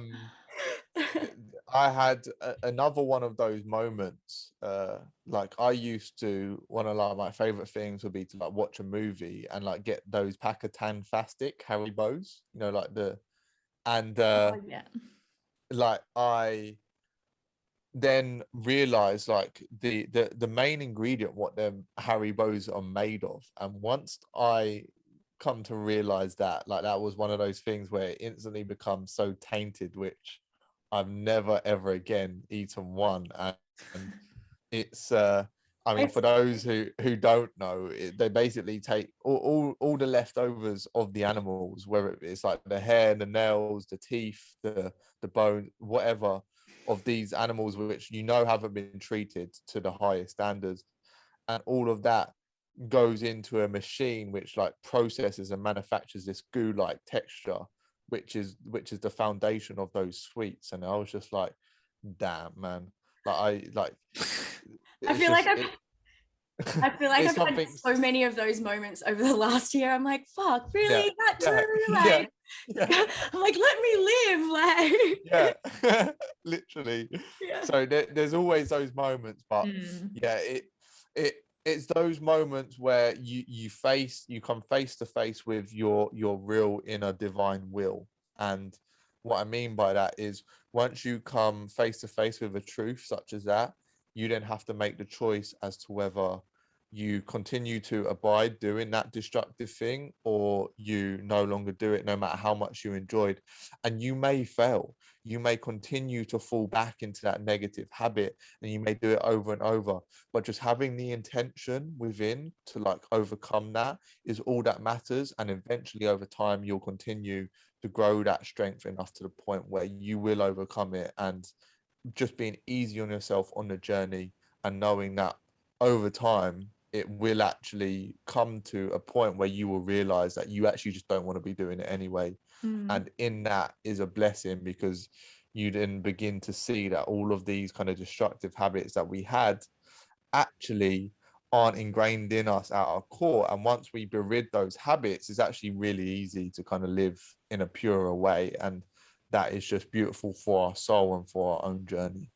Yeah, absolutely. I feel like we just like tainted so many people's fucking nighttime play arounds. Guys, no porn. So true. But I feel like once you've heard it and it's in the back of your mind, like even if you do continue those activities or down that road, it is in the back of your mind, so it is tainted. And like you said, eventually you'll end up stopping altogether. I guess like for me, like the more like sensitive I came to energy, I was just like, I couldn't, like, it was almost like even if I wanted to, my body would just like repel certain things. Like it's just not in alignment anymore. Like I didn't fucking mean to give up those things. Like they were like, do you know what I mean? Like literally like give up everything. And I was just like, fuck man, really? Like 100%. I got into like quite like not a depressive state, but like quite a dismal state at one point, where I started reading all these ancient scriptures, and they were saying how like you've got to stop doing this, you've got to stop doing that, do this, like only spiritual. And I'd be like, damn, all these things which I like love and enjoy, like what, I got to give them up? And at first, 'cause I didn't really understand. I was like, this doesn't make, like, what you're trying to tell me, that I'm like moving up the ladder to enlightenment and I've got to give up everything that I enjoy. It's like, it didn't make any sense. And then I started to, over through my journey, realize that it wasn't about giving up the things that you enjoy. It's about coming to realize that what you think you enjoy is not because of the thing, it's because it allows you to connect with the joy that already exists within. And it's about learning how you can elicit that joy through doing acts and abiding in actions and habits which serve yourself rather than those which are destroying yourself. And then you begin to see that you don't actually need those destructive habits anymore, and you can find as much joy in the habits which are for your greater good.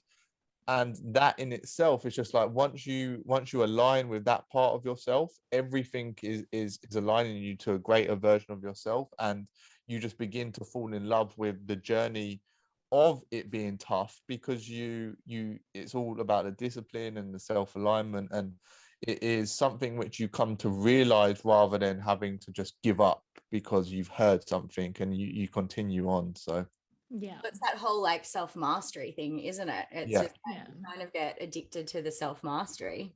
Absolutely. Yeah. I'm like, no, it's so true. But like I feel like you almost like you think that you love it, and then you get almost forced to give it up, and then you go back to it, and then you're like, oh, I actually don't love this.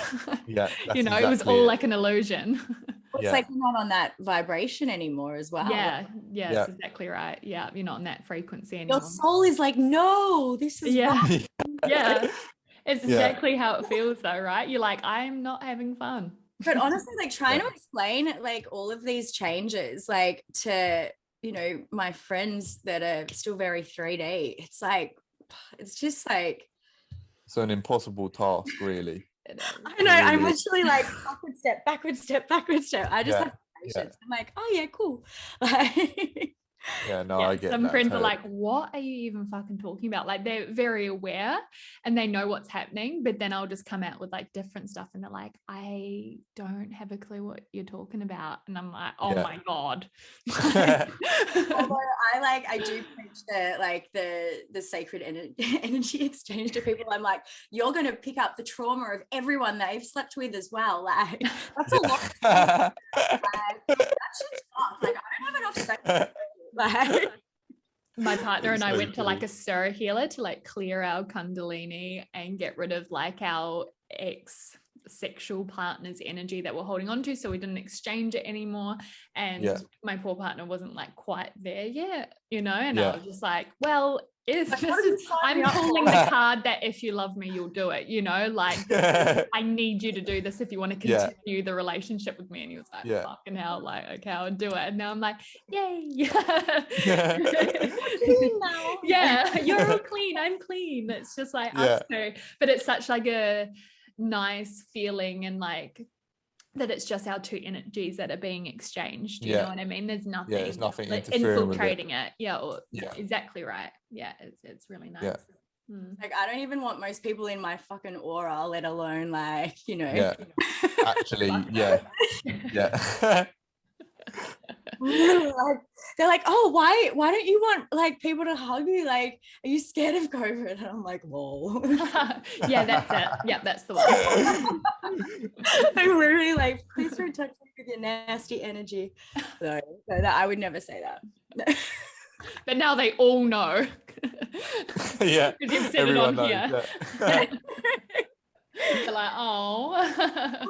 Like even like recently, like because Melbourne's been so cooked lately, like I'm like that sensitive. I don't even want to go outside when like when they've made an announcement, or if like people are like losing their shit, or like if it's like a really beautiful day and it's the weekend, like I'm like not going outside. Like I just like can't deal with like everyone's fucking. I get it. It's a lot. It's a lot to deal with. Poor you and poor Melbourne. No, let me out. But babe, oh, like seriously, like the last week has been so cooked. It's well, like not even, I don't even know what time is anymore, but like recently it was really cooked. It was like we took over there was like the tradies, like with the civil unrest, and then it was like we took over the longest like the record for being like the longest lockdown, and then it was like the earthquake. And then it was like fucking someone was at my door and I was like, what the fuck is going on? Like, am I supposed to get out of here? Like, it was a lot for poor Lainey. Yeah, my poor nervous system. I was like, work, like. Embody that discomfort, babe. Make yourself stronger. That's it. Embrace it. It's literally like, is this higher self, Lainey? Like, you're a fucking savage. Like, I need some like, give me a fucking break. Like, but yeah. So hilarious. Well, I have a question about the ledger. Oh yes, the ledger. Oh, I almost forgot that. Yeah. Yes. This caves me. Even like the other day when I like so knew, it was like I knew something was going on, and like it was right before the earthquake, and like I was like, should you bring your crypto with you? And I was like, no, you're literally going to the fucking osteo, like chill. But I guess like how, like what, like for me, I'm always just like, what do you do to like store it? Like, how are you gonna like, I don't know, like, do you have more than one ledger? Like, should we be like having more than two? Like, so the important thing to know about your ledger is each ledger has a private key assigned to it, which is where your crypto essentially is stored. That's like if you could imagine the private key to be the actual key which unlocks the safe, which stores your crypto. So it's on there, stored on the blockchain. It's not actually, the ledger is just like a mechanism to show you how much you have stored on that private key. And if you was to actually lose your ledger, or it was to get burned, or whatever crazy scenario was to happen, as long as you had your private keys, which is that feels so much better. When you set up your ledger, it asks you to input your seed recovery phrase, doesn't it? It's like that 24-letter seed recovery phrase, and that is basically your access to your private key. And with that, as long as you have that, you are able to retrieve your crypto. It doesn't actually matter. I feel like I'm gonna have to get mine tattooed on me. It's on a piece of bloody cardboard. Well, so there are actually companies now which you can I mean, they might cost you, I mean, even more than a ledger, but it's like a steel frame which you actually utilize like a lock and key type mechanism to type it in, so that in the case of like a fire or an earthquake or whatever, you would never, because the private key is pretty much the most important thing. So storing that in a safe place is more important than where you put your ledger. But in saying that, someone like Ledger, for example, the company, I don't know whether you've ever had any problems, but they are the absolute worst company in the world to get a hold of. So there is have you tried? Oh, trust me, like their customer service is horrendous, and like even if one of their representatives need to sort it out, but the problem with that is that you have essentially the problem of getting to the point where you're speaking to someone who actually allows you for you to give them your private key if something was to happen to your ledger, so that you can retrieve your crypto. So in saying all of that, don't then kind of go doolally with your ledger, because like you still want to store it in a safe place, so you don't ever have to go through that process. So in my current circumstance, I have a ledger and I have a Descent wallet, and I have my crypto distributed amongst the two. And I also have Faraday bags for them both, which I keep them in. So like any sort of kind of EMF type attack wouldn't like fry. I'm literally like, fuck. I'm like, fuck me as well. I'm like, okay, you go get so the many bags. things. Like, like it's so... That's my precaution with it. Other than that is really smart, because I feel like that can definitely be one of the things to like attack. Because if there was like an EMF type electronic attack, then the internet's going down at the same time. Yeah. So It's all gone. there's no way you're getting in contact with Ledger or Descent when you can't even get onto your phone or anything. So having something which just protects the ledger in itself, so you don't have to deal with that hassle of like, wait, how am I going to even retrieve this? For me, it's just like a good way to. So I have them in the Faraday bags, and then I also keep them in a safe place at the same time, so that like they don't get stolen or lost or whatever. But if they do get stolen or lost, it's not the end of the day. Just make sure that you have the private keys, which is your 24 seed recovery phrase, and preferably have it stored in, say, two different places in the house, and then maybe at like a different house or different location. So if there was some sort of catastrophe at yours, you would hopefully have it saved somewhere else. This has caused many spirals in the last few weeks. I'm spiraling now. I'm like, shit, I'm so willy-nilly with mine. I don't even know where the keys are anymore. I think I took a photo of them on my phone, but then the phone can go. Yeah. I would say that's probably the worst idea possible, because all that it takes then is for your iCloud or your account to get hacked. Oh, for fuck's sake. So all of these people who have their 24 seed recovery phrase either a picture of, or you have it wrote down in your notes or anywhere on your electronic device, like first thing I'll do now is go and get that onto a physical piece and delete that straight off, because then you're susceptible to any sort of cloud attack, which like if they get in and they get into your photos, they've then got your, and they don't need your if they've got your I feel like I want to delete this part of the body. I'm like, don't give them ideas. Well, it's not released yet, so we're gonna be doing this. It's all gonna be done by the time this launches. I'm like, I've got to go now. Like, I've got to go do this. I'm spiraling. Honestly, it's like something that's like really cooked me lately. Like I'm just like, I guess because like all this fear stuff's come up in the last, couple of weeks, and then like having to leave like really quickly, and it was just like, holy fuck, like I've got all the. But you like the only reason why I say that is because I don't know whether you was aware back. I think it was. I'm not sure whether it was like 6 months ago or the ledger got. Yeah, I think that's what started like me thinking about like hedging my bets, I guess, like having, I think I asked you, I was like, how many ledgers do you have? Like, but in that, ledgers whole database got released. So not only did everyone with a ledger, did their email get taken, their password, also their home addresses were in that. So should I be like, would I be on that list? Do I need every single person who had a ledger would have been on that list. There's nothing that you actually need to do, right? How do I counteract this security breach? Well, if you're a hacker, right, and you get this info, rather than seeing Guys, I've got no money, all right.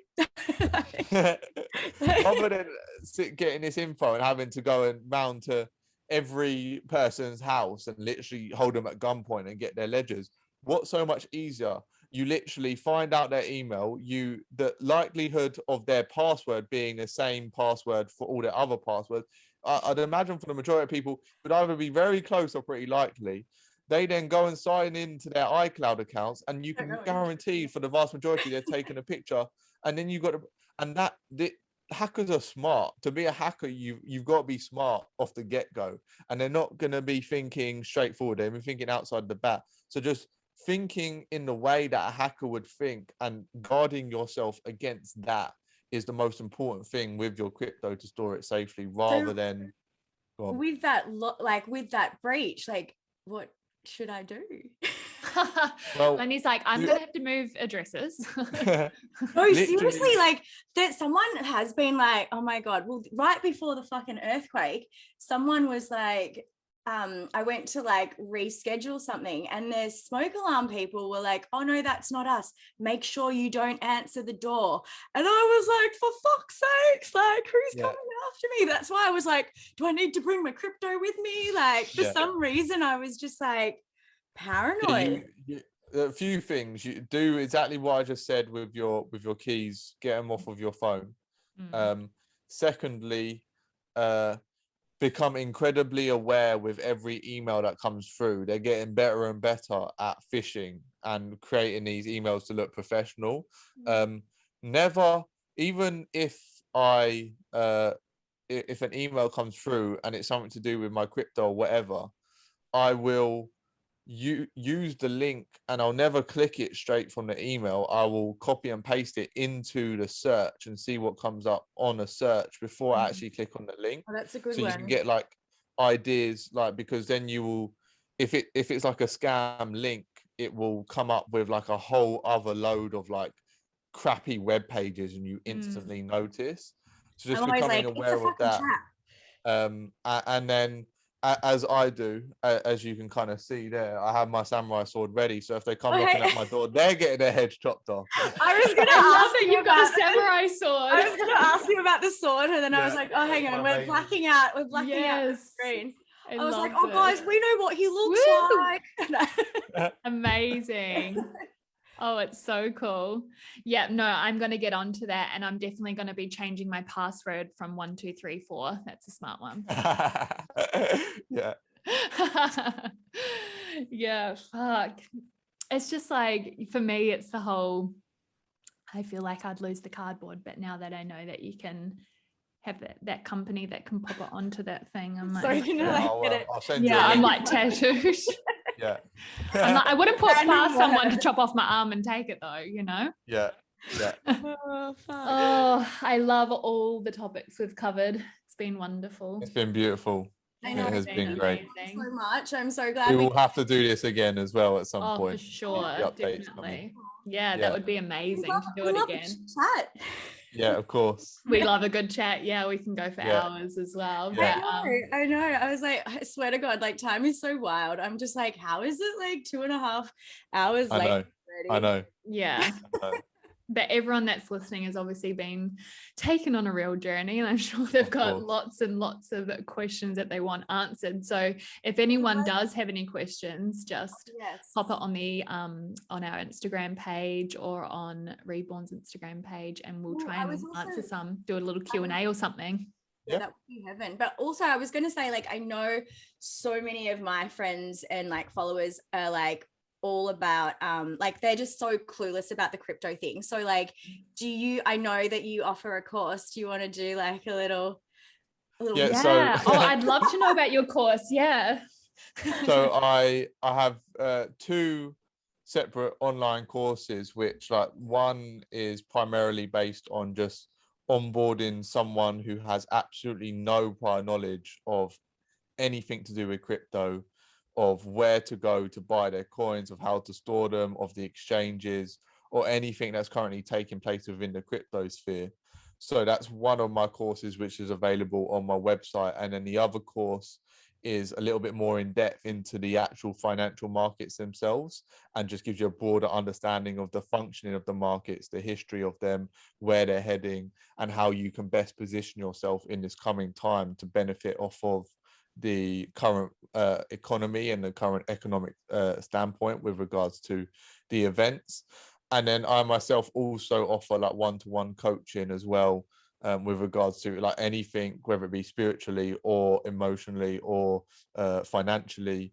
And with that, I go deep into like crypto and the Flare network and XRP and generating a passive income, whether it be staking, delegating, minting, etc. So there is that means as well. So if anyone does want to hit me up, you can either check out my website, which is www.reb0rn13.com, or just come and check me out on my Instagram, Twitter page. Drop me a message on there at Reb0rn13, and I'll be more than happy to help and answer any questions that you have. So amazing. Just from that like short like chat that I was on yesterday, it was incredible. So yeah, your knowledge is like so beneficial right now. So we'll definitely link it in the bio, and then people can easily find it as well. And everyone needs to do the YouTube channel as well, because honestly, like, there is so many videos, so many like, just like so much stuff on there. So we'll link that as well. Amazing. Awesome. Thank you so much for coming on today. It's been incredible. You're wonderful. You're amazing. And can't wait to do this again. Yeah. And we'll definitely do it soon. Yeah. Fabulous. Thank you. Cool. See you. See you later. Thank you. Bye. See ya.